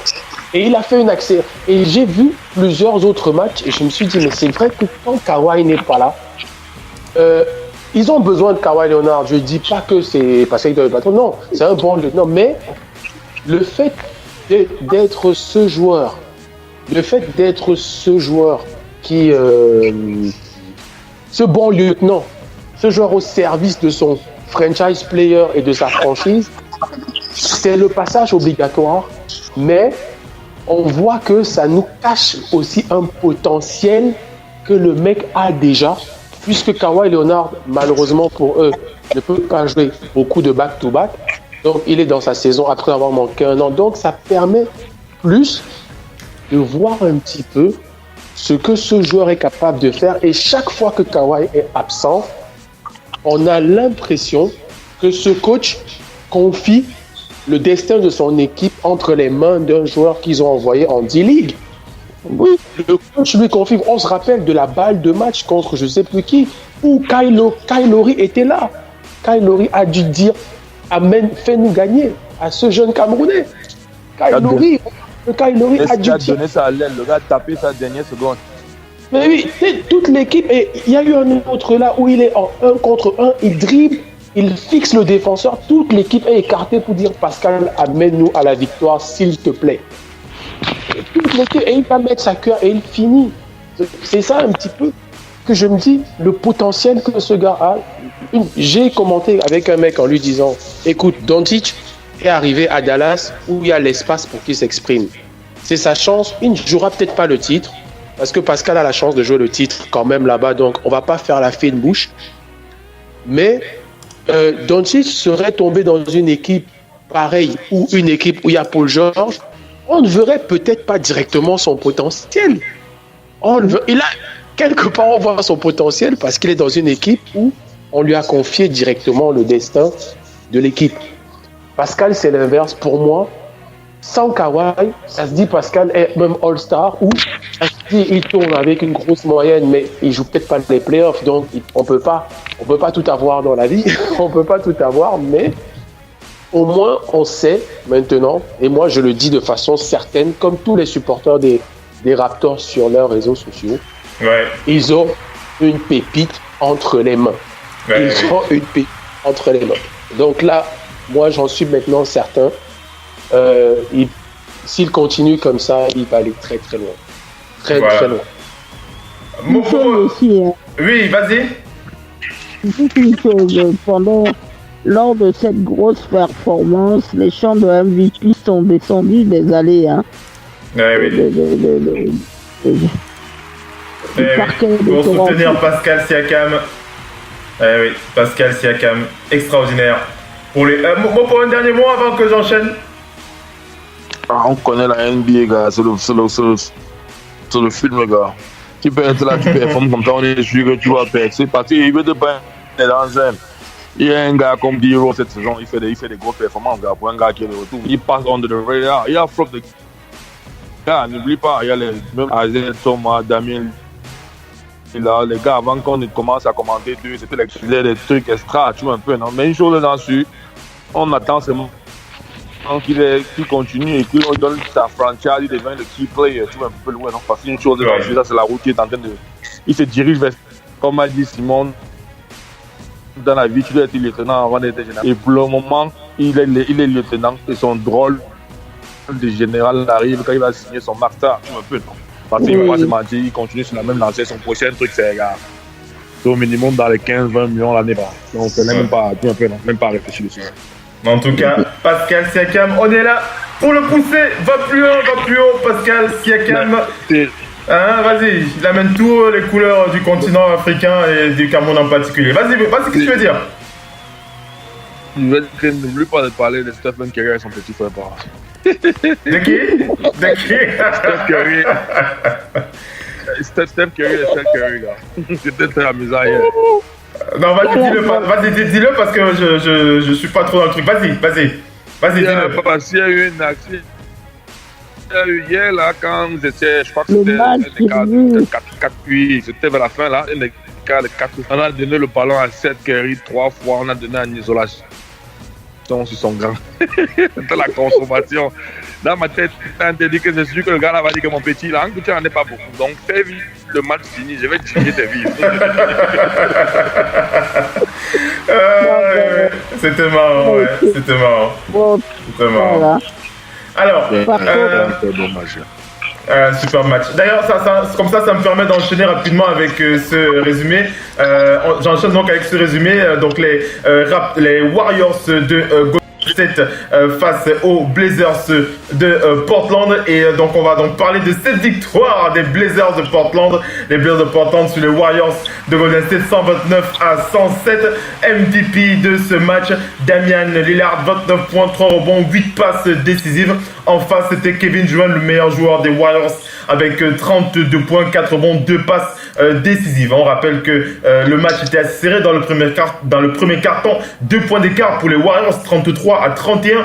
Puis les Blazers ont pris le devant, 33-28 dans le deuxième carton. Les Warriors sont revenus au score 34-30. Puis les Blazers ont bouclé la fin de ce quatrième carton, 35-12 pour battre les Warriors sur un score de 129, un score total de 129-107. On rappelle que donc du côté des Blazers, j'ai parlé de Damian Lillard, 32 points, 32 minutes, 29 points en 32 minutes. CJ McCollum, 26 minutes de temps de jeu, 15 points et 12 points de Al-Farouq Aminu. Ça c'est bien, hein, Al-Farouq Aminu. Là, à chaque fois qu'un Africain performe, je suis content. Le Nigérian Al-Farouq Aminu, 22 minutes de temps de jeu, 3 sur 7 au tir. Ça a été un petit peu compliqué.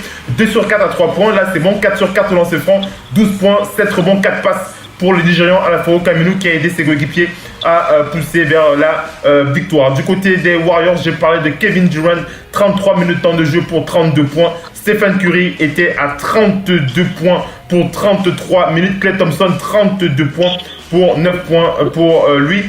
Tu parlais de Seth Curry, Mopo. Seth Curry, 20 minutes de temps de jeu.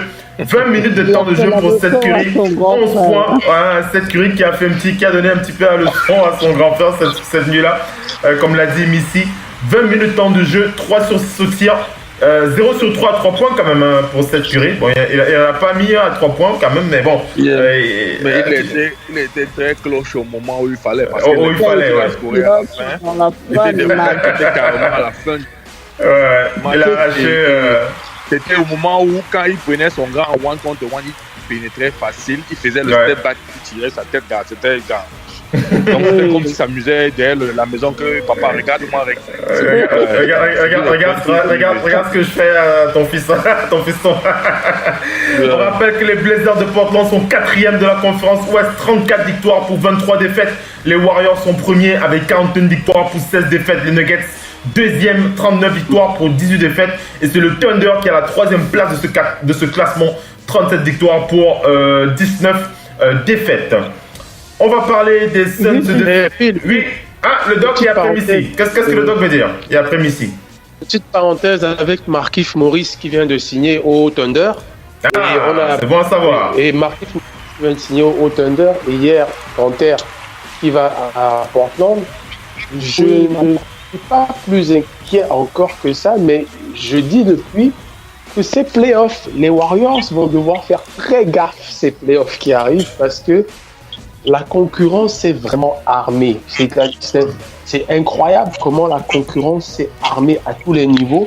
On se moque un peu de Houston parce qu'ils ont vécu une saison où tous leurs cadres se sont baissés au moins chacun pendant 3 semaines à 1 mois.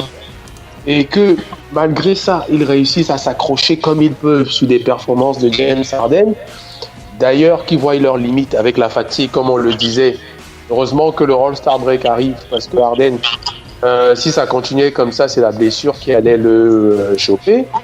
Mais le retour de Capella fera que Houston reviendra. Le Jazz sont revenus. Portland vient de se renforcer. OKC, qui pour moi était déjà une vraie menace. Voilà, Markieff Morris, c'est encore du lourd. Et on voit bien que quand DeMarcus n'est pas là et que sa santé, malheureusement, ils ne peuvent pas trop courir de risques. On espère qu'il va revenir au moins à plus de 50% parce que ce n'est pas encore le cas. Mais le banc des Warriors, eux, ils n'ont pas fait de trade. Ils auraient voulu Wesley Matthews qui est allé à Indianapolis. Donc au final, ils ont gardé leur même banc. Pas trop de renforts. Leur 5 reste le meilleur.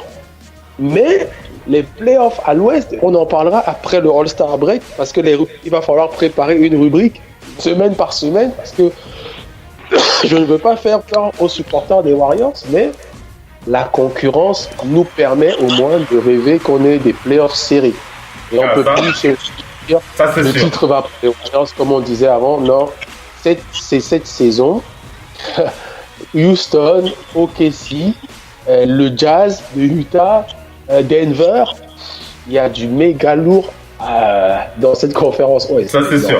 Alors avant d'enchaîner, je donne une dernière, Missy, je te fais la passe juste pour donner une dernière petite info concernant Pascal Siakam. C'est un record quand même, un record. Non seulement c'est un record au niveau de son plus grand match en nombre de points, mais on va quand même rappeler pour le Doc One Pete parlait des fans des Raptors. Il faut quand même rappeler que Pascal Siakam est le plus jeune joueur des Raptors à scorer au moins 40 points et plus de 10 rebonds depuis Chris Bosh en 2008. Voilà, tout ça c'est pour toi Pascal. Pascal Siakam, et tu l'as mérité, le plus jeune joueur des Raptors de Toronto avec plus de 40 points et plus de 10 rebonds. Ce n'était pas arrivé depuis Chris Bosh. C'était en 2008 et lorsqu'on parle de Chris Bosh, vous savez où on classe le bonhomme. Vas-y Missy. Oui, ce que je voulais justement dire, rebondir dans le même sens que ce qu'a dit Simon. Oui. Les Warriors ont aujourd'hui un problème de banc qui pour moi paraît sérieux. Parce que hier, ce qu'on a bien vu, là où les Warriors sont perdus, c'est que ils avaient donc laissé Kevin Durant et Curry en dehors du terrain. Et c'est en fait le banc avec Collins et tout ça, c'est le banc des Blazers qui a fait le travail. C'est eux qui ont maintenu le match. C'est d'ailleurs même grâce à eux que Lillard est revenu beaucoup plus tard. Donc là, maintenant, en plus, ils ont parti hier du fait qu'il n'y avait pas non plus André Iguodala et tout ça. Et puis, il y a la grosse colère des Sixers qu'on a vu hier. Hein. Mais les solutions, ils sont en mesure de les trouver. Hein. Et ça ne veut pas dire que forcément, ils ne seront pas là. Hein. Ils seront bien là au play-off. Ils vont, comme tout le monde, procéder aux ajustements, même s'ils n'ont pas eu de renfort. Et puis peut-être qu'ils vont trouver quelqu'un. Ils ont encore de la place pour le coup. Allez, on enchaîne avec...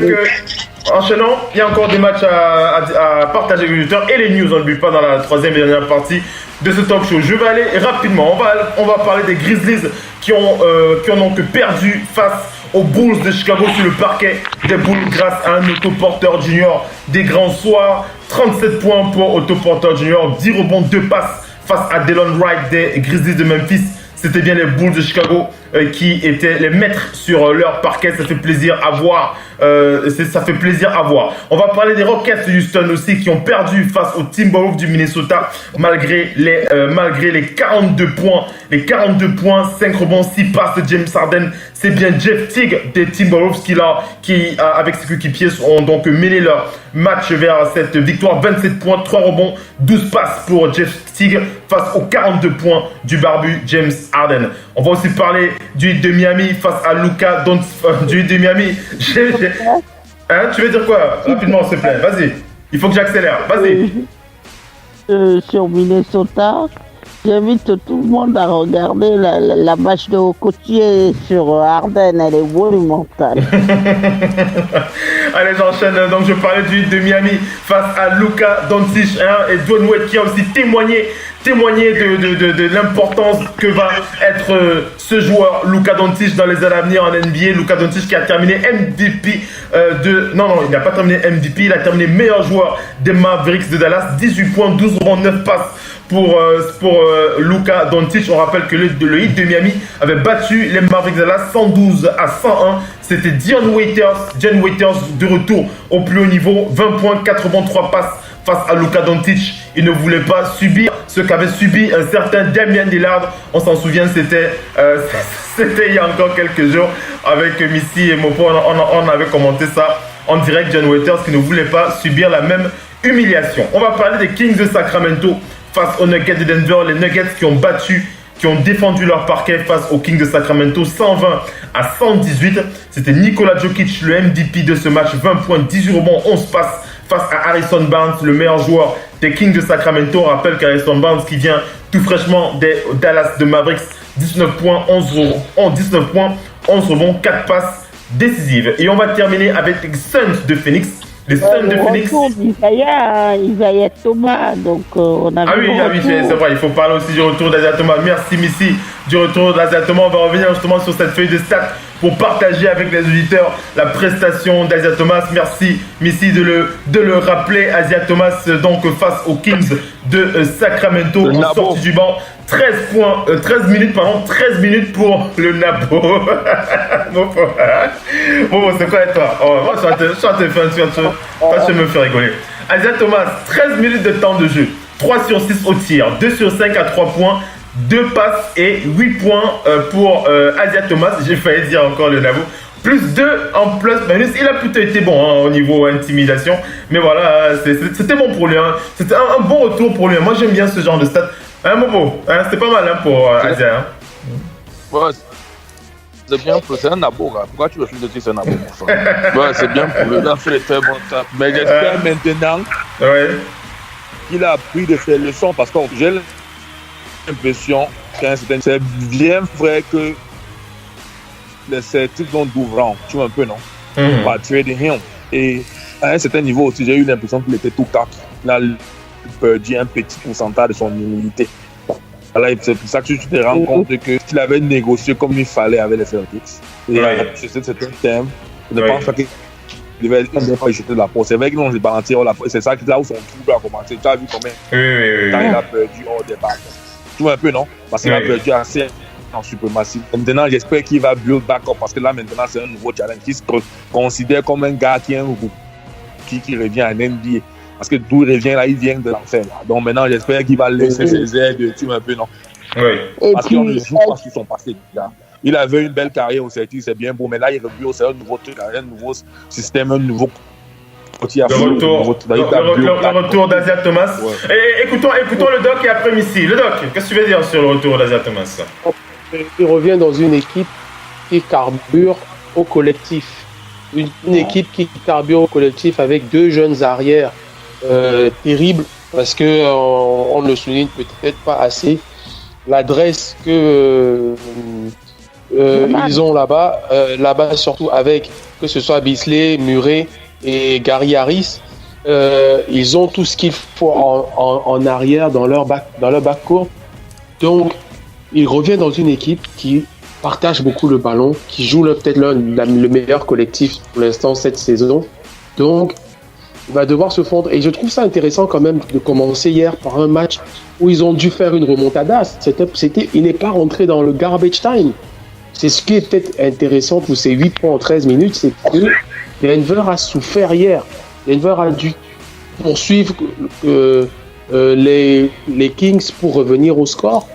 Donc, il est rentré dans la compétition directement. Là, il n'y a pas eu le temps de venir faire un petit garbage time pour juste courir, pour voir un petit peu. Donc, c'est ça que je trouve intéressant. Après, s'il garde l'état d'esprit, pour moi, c'est la meilleure équipe pour lui, pour un retour. S'il a l'état d'esprit là de cette équipe, il aura tout gagné. Ouais. Missy, vas-y. On l'a quand même vu plein d'humilité. Une chose qui avait un petit peu disparu chez lui. Il était quand même content de retrouver le parquet après une longue absence. Rappelons qu'il a eu une même blessure à la hanche qu'a eu le joueur de tennis Andy Murray. Maintenant, le problème, c'est que est-ce qu'il va retrouver son niveau qu'il avait, par exemple? Ça, je pense pas trop. Maintenant, il faut qu'il joue sur ces autres qualités qui sont là, sa lecture de jeu, ce qu'il peut faire sur un terrain. Il fera des choses parce qu'il est talentueux. Quand vous avez le talent, vous êtes doué. Maintenant, il faut qu'il se mette au service de cette équipe. Ça va être son rôle que quand il va être là, entrer en jeu, et quand il y a les moments chauds comme ça, parce que il faut quand même qu'on se rappelle que les Kings sont sacrément bons cette année. Même les matchs qu'ils perdent, il y a beaucoup de matchs qu'ils ont perdu de justesse. Donc hier encore, ils n'étaient pas loin de scorer le dernier panier qui leur aurait permis de gagner. Donc après, pour lui, à voir. Maintenant, ce qui s'est passé au Celtics, il faut qu'il laisse ça d'un côté, dans un coin, parce que quand vous entrez bien en NBA, ne perdez jamais de vue que la NBA est un business. Et que les propriétaires font ce qu'ils veulent de vous. Les GM comme Daniel, ils font ce qu'ils veulent, voilà. Voilà. Allez, Vas-y, après j'enchaîne. Et je pense qu'il a retrouvé un peu, parce que si tu regardes bien la page Instagram ou ailleurs de LeBron James, il est constamment dessus. Je pense qu'il a retrouvé, parce que on dit quand tu es là, tu n'es pas forcément que tu es criminel, tu vois un peu, non, tu possèdes un pour Rondo. Et je pense qu'il a en enfer pour quelque chose, tu vois un peu, qu'il avait perdu un certain pourcentage. Il a compris. On espère seulement maintenant qu'il va seulement bien avancer le petit Nabo là. On espère que ça va aller pour lui. Allez les amis, on va enchaîner avec la suite de ce talk show. On va passer une pub et on va attaquer avec les news. Restez bien connectés. À tout à l'heure. Non, oui, c'est un...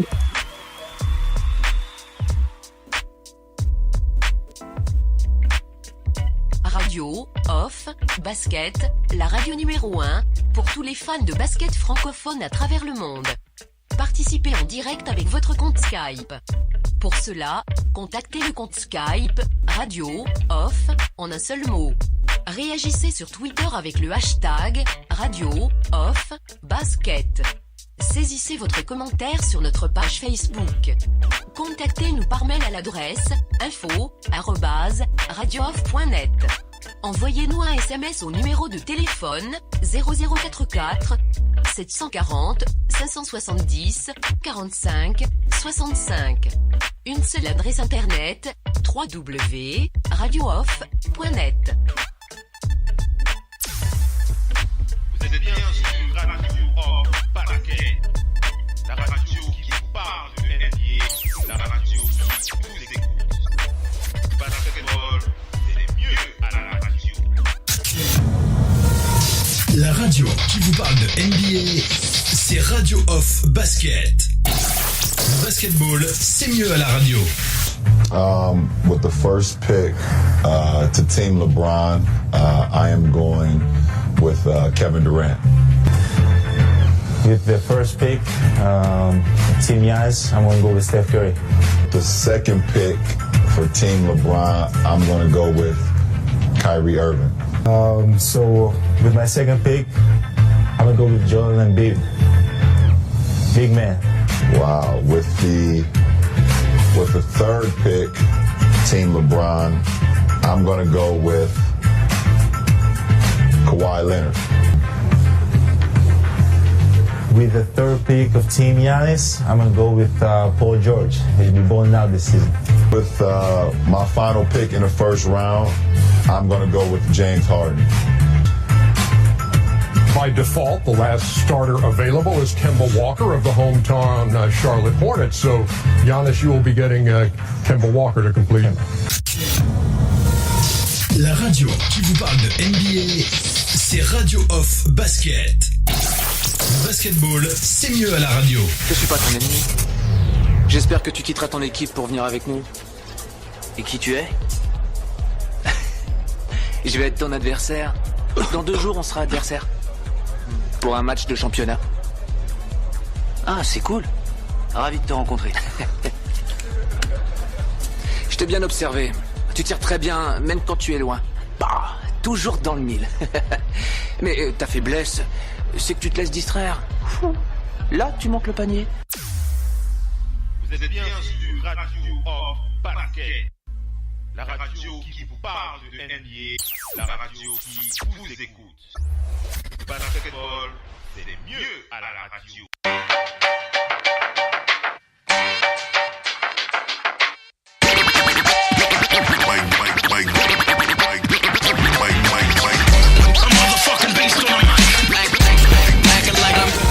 La radio qui vous parle de NBA, c'est Radio Off Basket. Le basketball, c'est mieux à la radio. Allez, on redémarre les amis avec la suite de ce talk show. Nous sommes dans les news et encore des news sur le parquet de cette radio digitale unique en son genre. On rappelle la radio partenaire officielle NBA. On enchaîne avec les news, mesdames et messieurs. On va commencer par cette info. C'est le Doc ONP qui l'a diffusé en live pendant l'émission, puisqu'il s'agit de la signature du free agent Markieff Morris. Markieff Morris qui accepte donc de signer avec le Thunder d'Oklahoma City. C'est Shams Charania qui a diffusé cette info. On rappelle que le Thunder d'Oklahoma City est actuellement 3e de la conférence Est, 37 victoires pour 19 défaites. Le Doc ONP, pour commenter encore un petit peu cela, tu l'as dit, tu le redis encore, le Thunder d'Oklahoma City qui se renforce avec l'arrivée de Markieff Morris. Ça va être chaud pour les playoffs. Oui, effectivement. Il y a des GM. En fait, ils en savent plus que nous. Nous, on est là dans la critique parce qu'ils sont des êtres humains qui font des erreurs. Mais Sam Presti n'est pas un débutant dans le game. Il a commis des erreurs dans le passé, comme tout le monde peut en commettre. Mais Sam Presti, ce n'est pas un débutant. Tout le monde se demandait, Markieff, vu qu'il s'est blessé avec Washington, son frère, hier, pas plus tard que hier, en plein direct, les journalistes disaient que son frère négociait pour qu'il arrive même à Boston. Pour qu'il arrive à Boston, son frère jumeau. Mais finalement, business is business. OKC a remporté cette enchère, on va dire. Et finalement, il se retrouve dans une équipe où, quand on étudie bien OKC, ils ont 1-1, ils ont 1-2, 1-3, on va dire que Paul George est en 2, straight 3. Normalement, c'est un 3 qui peut jouer 2 aussi.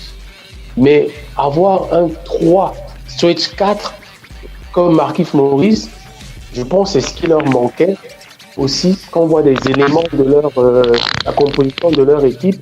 Parce que autant Westbrook était secondé par Schroeder, et on voit bien que le banc de OKC, quand tu as déjà Schroeder et que tu as Robertson qui va revenir de blessure d'ici 3 semaines, et que tu as ensuite, je ne compte même plus le nombre de gars, mais que tu as des gars efficaces qui sortent du banc. Schroeder, à lui seul, on parlait des Warriors, mais plus que tout le banc des Warriors en points. Un peu comme Eric Gordon. Quand tu as Eric Gordon chez les trucs, chez les Rockets, tu peux pas te plaindre parce que tu as des mecs qui peuvent être dans le 50-30 de la moitié des équipes de cette ligue. Maintenant, ils ont Markieff Morris qui sort du banc, qui est aussi un mec qui mérite d'être titulaire dans la moitié des équipes de cette ligue. Le mec là, c'est un titulaire. C'est un très bon renfort, ouais. Donc maintenant, qu'est-ce qu'ils vont demander de plus à part travailler? Ils peuvent commencer la deuxième partie de la saison après le All-Star Game. Il est censé revenir là en début mars. Quand on comptait le nombre de semaines de blessures, il sera totalement prêt en début mars. Ils vont aborder la dernière partie avec une équipe au complète puisque Robertson revient. C'est de bon augure pour Sam Presti. C'est un très bon coup. Moi, je trouve que c'est un très bon coup qu'il a fait. Là, son équipe est prête. Superbe pour le Thunder d'Oklahoma City. On va enchaîner, on va du côté des Sixers de Philadelphie. On rappelle que lors du dernier match du Camerounais, je n'en ai que pour Pascal Siakam, excusez-moi mesdames et messieurs, mais il faut aussi que je pense à Joel Embiid ce soir. Joel Embiid et les Sixers de Philadelphie. Alors Joel Embiid, alors c'est pas une nouvelle positive pour lui, mais bon, ça va pas lui faire trop mal. Puisque Joel Embiid, c'est Kyle Neubeck qui donne l'info. Joel Embiid avait été condamné d'une amende de $25 000 suite à des propos assez injurieux sur les arbitres pendant le match donc qu'il a opposé aux Knicks de New York. Voilà, $25 000 d'amende pour Joel Embiid pour des propos durs face aux arbitres. Vas-y, bon, qu'est-ce que tu veux dire? Ça c'est rien, ça c'est... C'est ce que je dis, ça va pas lui faire trop mal. Ça va pas lui faire trop mal. Mais bon, ça, il faut quand même qu'il se contrôle quand même. Faut quand même qu'il se contrôle quand même. En même temps aussi, c'est un statement qui est important en fait, c'est que ça met la pression. C'est mieux de faire $25 000 que d'aller perdre dans un match crucial où tu pourras avoir un bonus de plus de peut-être $100 000. N'oublions pas qu'au match playoff, quand tu parles des playoffs, à chaque niveau, tu riches, on te paye des bonus tout un peu, non? C'est vrai. Donc c'est mieux que je paye $25 000 maintenant. Et que maintenant le comité des grands arbitres maintenant regarde les vidéos du match et tout un peu, non? Et mettre plus de pression parce que quand tu fais ce que tu fais là et qu'on donne la technique, c'est au coach, tout un peu, non? Et qui continue de crier, ça met la pression sur les arbitres parce qu'on a vu des matchs. Rappelle-toi le match où Kevin Durant step up du terrain pour aller retirer le ballon avant de faire le tir. Et tu te rappelles du match là, non? Ouais. Cette saison où Kevin Durant carrément. On s'en souvient. Et l'arbitre raconte. Or, il y avait un arbitre devant lui. Mais rappelle-toi qu'auparavant, par le même match, il y avait autant de pression. Les arbitres étaient sous pression qu'il a même refusé de voir que KD était hors du terrain. Il a même refusé de partir faire le caméra review. Tout un peu, non? C'est autant de choses, gars. Donc, c'est important qu'il fasse ce qu'il a fait. C'est vrai qu'il a oublié de peut-être employer les mots des fucking. C'est bon. Allez, on enchaîne. On dit en anglais, des F-stock, tout un peu, non? Oui, on enchaîne. En même temps, c'est aussi bien parce qu'il y a les fautes qui nous ont pas appelés ce jour. Il y a des bêtes qui n'étaient pas placés, tout un peu. Et quelque part, il a aussi raison. Donc, c'est un énorme de type de... Tu veux dire quoi, Missy, rapidement? Je sens que tu veux parler. Juste une chose. Il n'a pas fait ce qu'a fait Olympiakos, qui a carrément quitté un match. Ça s'est passé en Grèce. Ils ne sont pas revenus ça avait carrément quitté le match, quoi. Allez, on enchaîne du côté du Magic d'Orlando, mesdames et messieurs, pour prendre des nouvelles de Markelle Fultz. La nouvelle vie de Markelle Fultz, mesdames et messieurs, c'est donc au Magic d'Orlando. C'est John Denton qui nous a donné cette info puisqu'il a tendu son micro à Ebony Fultz, la mère du meneur star cette fois donc du Magic d'Orlando. On rappelle qu'il vient des Sixers Philadelphie. Donc Ebony Fools qui a déclaré donc que son fils travaillait en ce moment à Los Angeles avec Judy Seto. Alors pour ceux qui ne connaissent pas ce nom, Judy Seto, on va simplement vous rappeler que cette femme est l'ancienne kinésithérapeute des Lakers de Los Angeles, et on rappelle qu'elle a travaillé en étroite collaboration avec Kobe Bryant. Si vous avez vu l'un des documentaires de Kobe Bryant, je crois que c'est son dernier documentaire d'ailleurs, où on voyait de près les caméras le suivre dans les travées de sa carrière. On voyait régulièrement une femme d'origine asiatique s'occuper de lui pour les massages, etc. Donc voilà, c'est elle, donc Judy Seto, ancienne kinésithérapeute des Lakers, qui cette fois s'occupe de Markelle Fultz. Donc ça c'est bon à voir, on va dire que c'est une bonne référence pour lui. Markelle Fultz qui pourrait revenir au meilleur de sa forme bientôt, et il a déclaré au journaliste Mackenzie Tierkill, c'est Markelle Fultz lui-même qui a déclaré: je suis enthousiasmé à l'idée de repartir, de redémarrer avec le Magic d'Orlando. Pour moi, c'est un nouveau départ et c'est parfait pour moi et ma famille. Voilà, ce sont les propos recueillis par Mackenzie Tierkill, voilà, pour Markelle Fultz. On va du côté... Alors, Mopo. Ouais, mon homme. Alors, Mopo, si je t'en parle, c'est juste... Je pense que tu as dû voir cette info quelque part. Ça concerne pas le basket en tant que tel, mais ça concerne le sport américain en général, puisqu'il s'agit d'une plainte déposée par les ligues sportives américaines. On va dire que c'est les ligues sportives qui regroupent la Ligue de football, la NBA, la Major League de baseball, la Ligue nationale de hockey. Donc toutes ces ligues ont porté plainte auprès du gouvernement des États-Unis pour violation de leurs images de la part de l'Arabie Saoudite. De l'Arabie Saoudite. L'Arabie Saoudite a fait quoi? Alors, je savais que cette info allait te plaire. Alors, on vous donne le nom de la chaîne. La chaîne, cette chaîne saoudienne s'appelle BOutQ. Elle s'appelle BOutQ.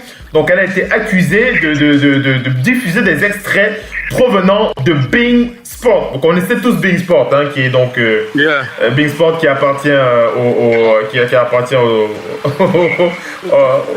voilà, l'Arabie Saoudite.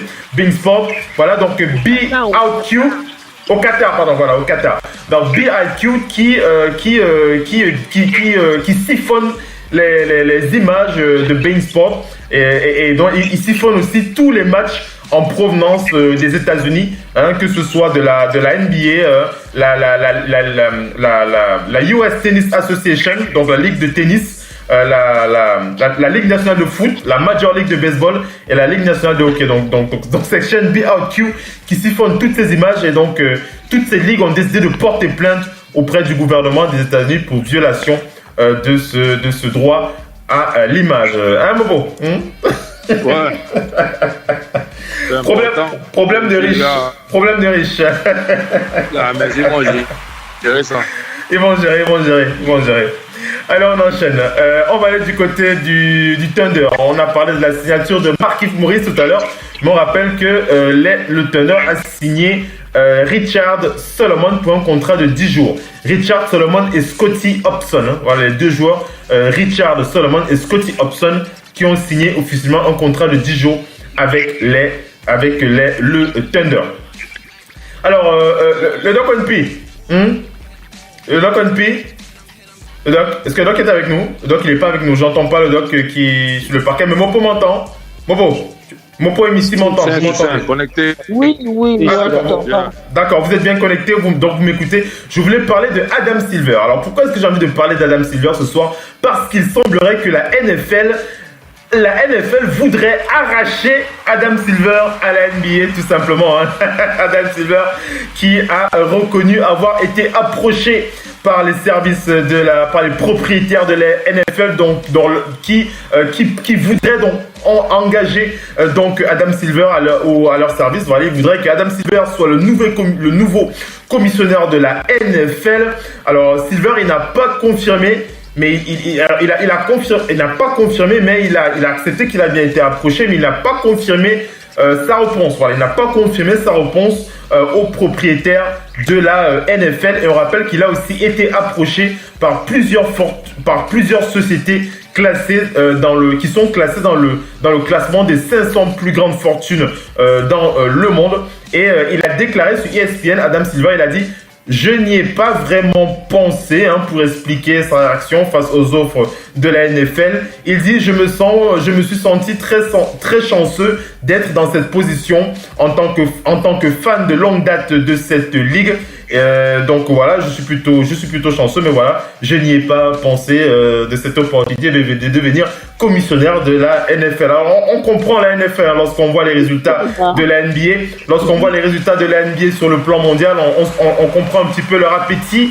Missy qui veut réagir et après mon pot. Missy, qu'est-ce que tu veux dire?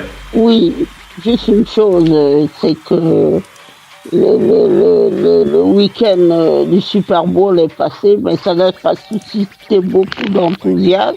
Ouais. Et les visions, les vues, le nombre de vues télévisées est très fortement en baisse aux États-Unis.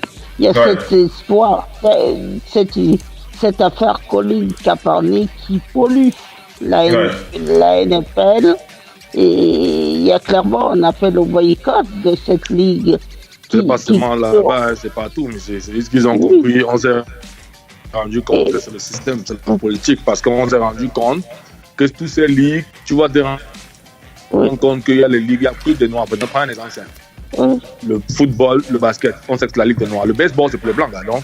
Aujourd'hui, on sait, donc, d'après ce que les personnes ont fait, les noirs, qui ont pu dire en gros ici, c'est que c'est une autre forme d'esclavage, c'est l'arène en fait, parce que, on rend compte, ils peuvent décider comme ils veulent et quand ils veulent ce qu'ils décident. Parce qu'il y a des gars qu'on décide de mettre en NFL qui ont commis des gars plus graves que ce que Colin Kaepernick a fait. Mais aujourd'hui, où un gars qui a été mis son genou au sol, on se rend compte qu'on pouvait prendre un mouilleur comme quarterback dans une équipe que de le prendre. Tu vois un peu, non?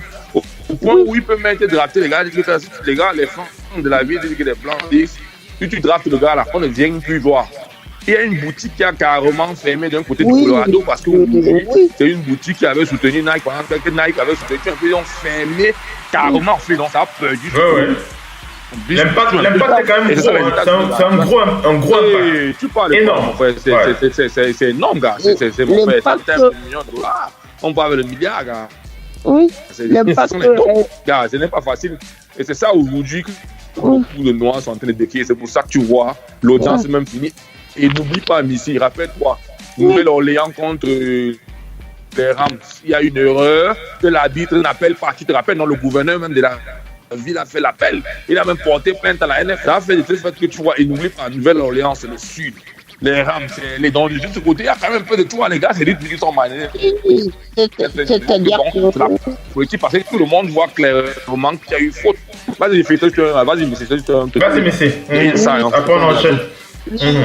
Non, ce que je veux juste dire, c'est qu'il y a un malaise qui a perduré depuis des années dans cette ligue.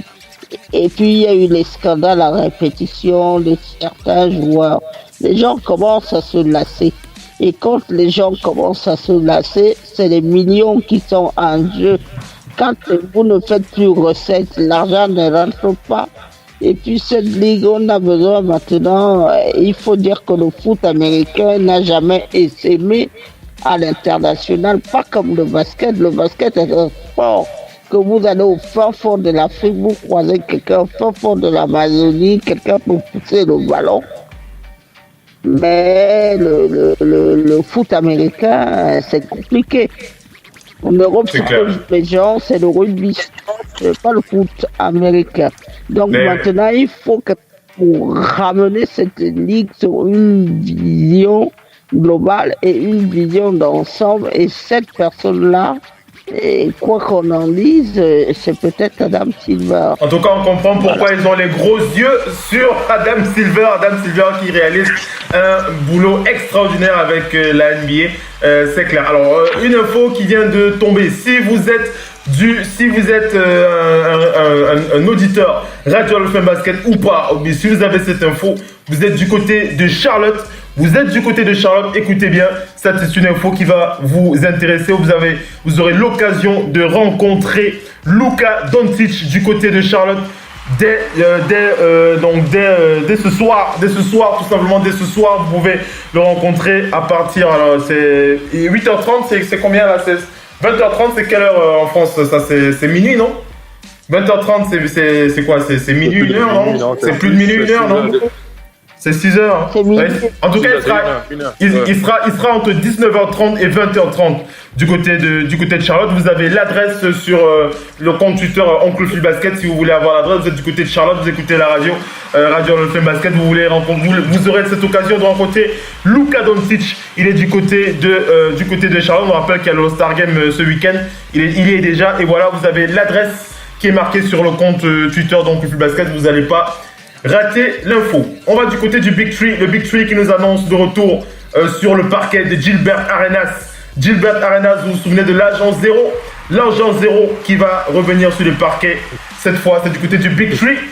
Il va signer. Mopo. Tu rigoles pourquoi? Pourquoi tu rigoles, Mopo? C'est quand même quelqu'un qui a marqué son époque quand même à l'agent 0. Faut pas quand même. C'est quand il pense qu'il a la chance de pouvoir. Avant les Stephen Curry, tout ça, c'était l'agent 0 quand même. Hein. C'était l'agent 0. C'est ça, il dit que quand il pense que ce sont les gars qui ont la chance de pouvoir faire flop de way, ils ont préféré gâter leur vie avec des bêtises. Tu prends ton coéquipier, tu le kidnappes avec l'arme. Il y a des gars qui, je pense qu'à un certain niveau, non, certains sportifs aux États-Unis pensent que l'argent les rend invincibles. Prends un exemple, Aaron Hernandez. L'un des exemples les plus typiques du sport américain. Tu signes 53 ou c'est 50 millions de $. Tu te rends compte que tu vas tuer quelqu'un. Avec 118 millions d'euros. Hein. Voilà, tu te lèves carrément. Tu dois tuer quelqu'un. Donc, oui, non, tu es invincible à ce point-là. Donc, je ne comprends pas. Quand tu parles d'argent zéro, mon frère, donc, tu te rends compte qu'aujourd'hui, c'est flop de bêtises qu'il a docké la mouche de la NBA. C'est vrai. Mais sérieux. Mais c'est ça, aujourd'hui, comme disait Simon, on est fiers, tu vois, un peu, non, vu qu'on a plein d'autres petits qui arrivent derrière qui vont à la NBA. Il faut partir à Arizona, il y a le petit Coloco. Il y a plein d'autres petits qui vont venir de l'Europe, tu vois, un peu, non. Il y a des petits qui jouaient là-bas, le petit Chamadela qui jouait de l'Italie, qui est maintenant aux États-Unis, tu vois, un peu, non, il a gros. L'année dernière, il a signé à l'université de Texas Tech dans le Big 3. Il y a plein de petits qui vont venir. On a des gars qui vont jouer là-bas et le petit est 7 foot, gars. Tu vois un peu le truc, non? Ils sont nombreux, gars. Quand tu fais un peu, oui, tu regardes, c'est pour te dire, aujourd'hui, quand on voit nos gars qui prennent la chance de l'entendre, de pouvoir saisir l'opportunité que nous on fait là, on te dit qu'un gars a la même opportunité, mais il préfère des gars. Les Américains, ils ont ça.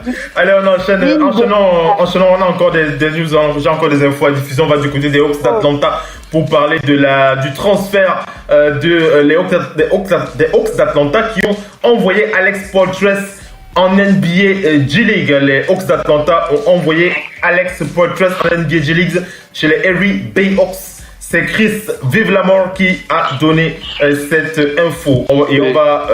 Oui. Bon, tu veux dire quoi? Toujours sur la même lancée. Il s'amuse. C'est comme ça qu'il est au quartier. Hein. Tu dis quoi? J'ai pas compris. Et que s'il s'amuse, c'est comme ça qu'il est au quartier. C'est là où tu comprends maintenant. Et aujourd'hui, c'est ça qui tue beaucoup d'Américains. Ça lui avait donné la rage à Pascal Siakam, on vous l'a dit dans l'émission. Justement, aujourd'hui, quand Flop d'entre eux se retrouve en NBA, il se dit que non, tout mon garantie contract, ça va aller, on va me ramener en équipe première. Il ne comprend pas que la D-League, c'est en fait une phase de transition pour que tu restes en jambes.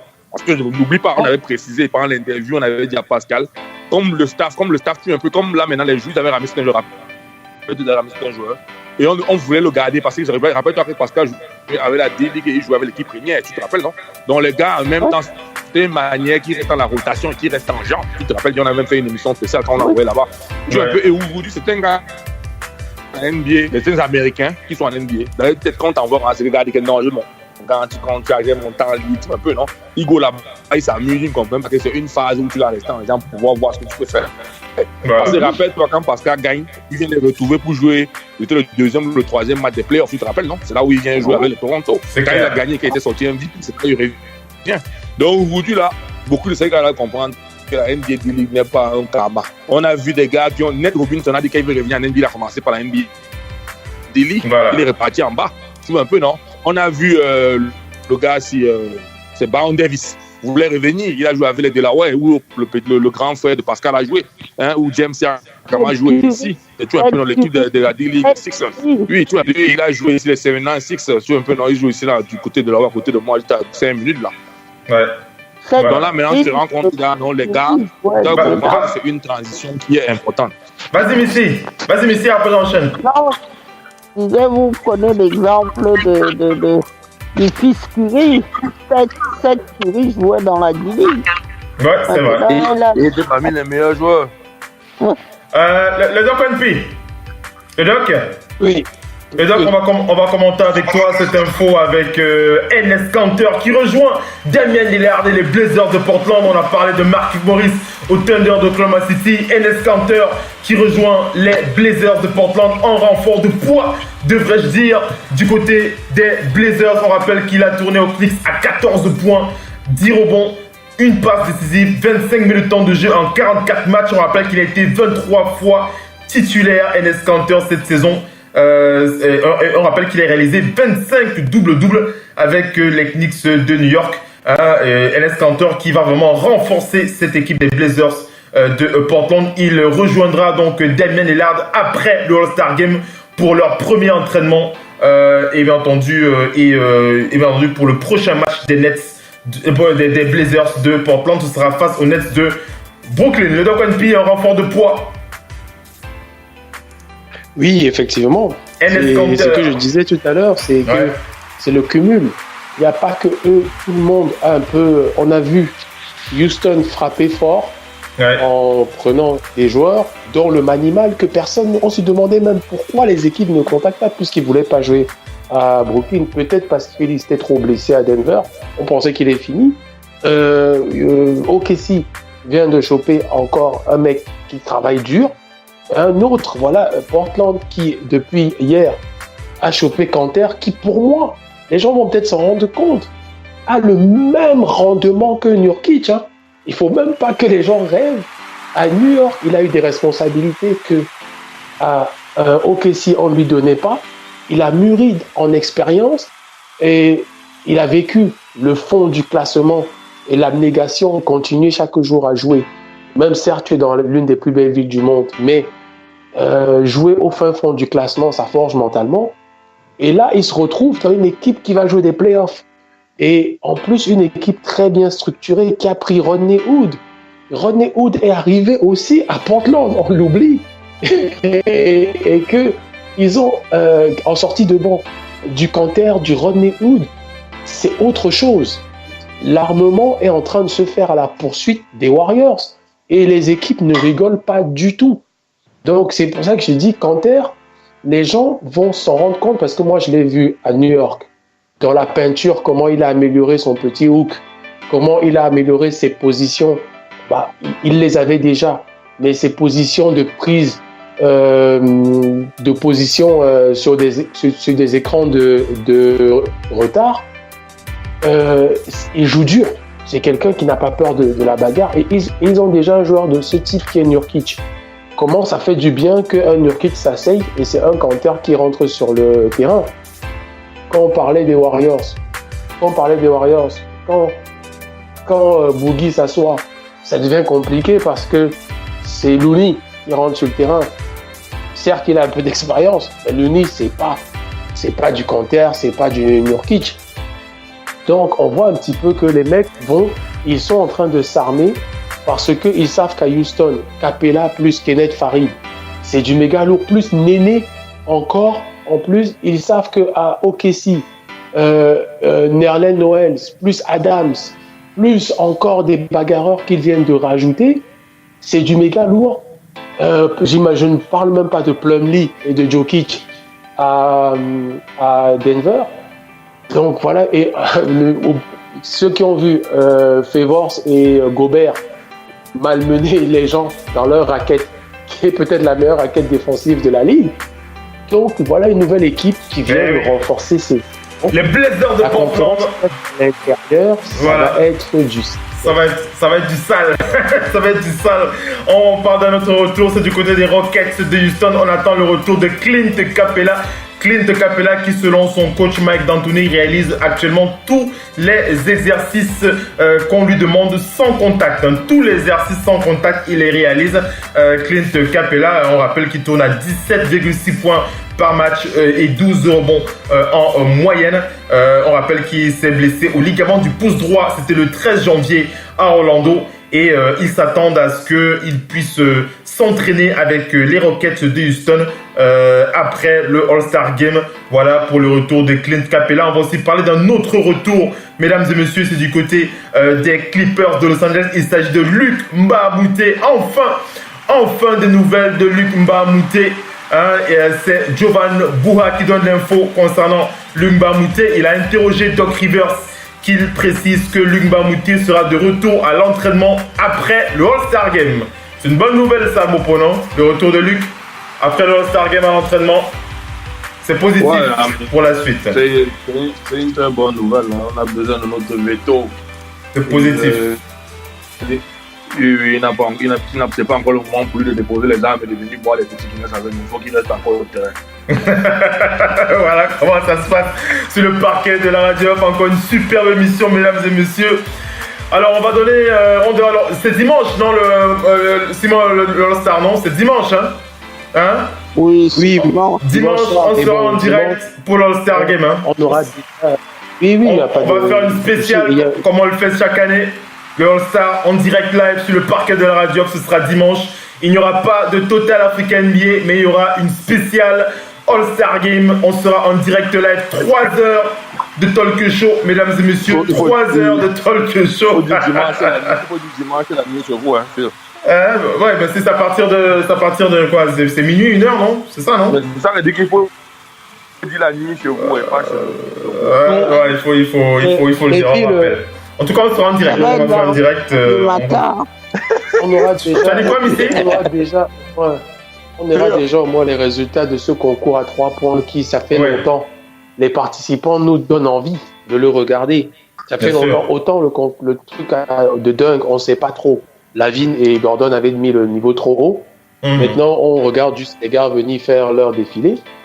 Mais le concours à 3 points cette année, il y a des shooters. Et tu te rappelles, chaque année, les stars qui y vont gâtent souvent leur nom. Comme on a vu Paul George salir son nom. Et le champion en titre, Eric Gordon, l'année dernière, complètement dégamé. Cette année, il y a d'autres qui ont porté leur, excusez-moi l'expression, leur couille. Et quand on voit nos qui essayent de faire le ridicule, mais Steph Curry, son frère, et d'autres, j'ai hâte de... Moi, c'est le moment du week-end que je veux... C'est le All-Star Game, on est souvent déçus, mais le concours à 3 points, j'ai envie de le regarder. Voilà, mesdames et messieurs, on va donc vous donner rendez-vous dimanche pour le direct du All-Star Game. Restez bien connectés pour cette spéciale sur le parquet de la radio. On va remercier Missy. Missy, merci d'avoir été avec nous sur le parquet de la radio. Ça nous a fait très plaisir depuis Paris. Missy sur le parquet. À dimanche, Missy, pour le All-Star. À dimanche, Mopo. À dimanche, donc une belle émission, Mopo, avec toi encore. Ça m'a fait plaisir. Comme d'habitude. Rien, mon frère. Voilà. Merci Doc Onpi, une super émission encore avec toi. À dimanche. Dimanche tout le monde. Très bon début de week-end en plus. À dimanche les amis, passez une bonne soirée. On vous donne rendez-vous dimanche pour la spéciale All-Star Game. C'est sur le parquet de la radio avec Oncle Phil Basket, Mopo, le Doc Onpi et Missy. Et bien entendu, un big up à tous les panélistes qui seront présents pour cette nuit de dimanche. Ciao les amis, bye bye.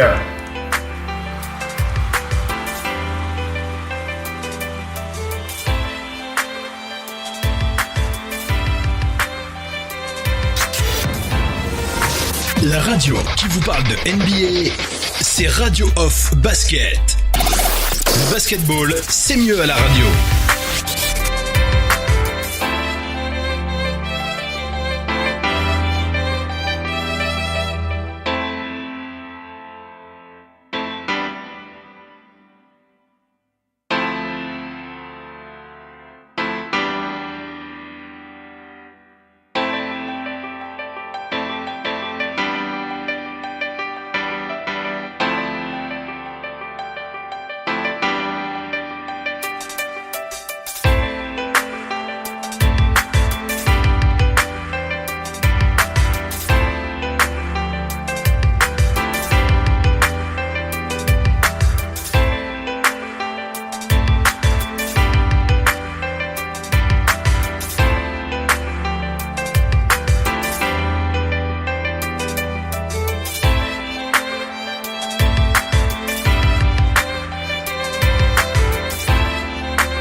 La radio qui vous parle de NBA, c'est Radio Off Basket. Le basketball, c'est mieux à la radio.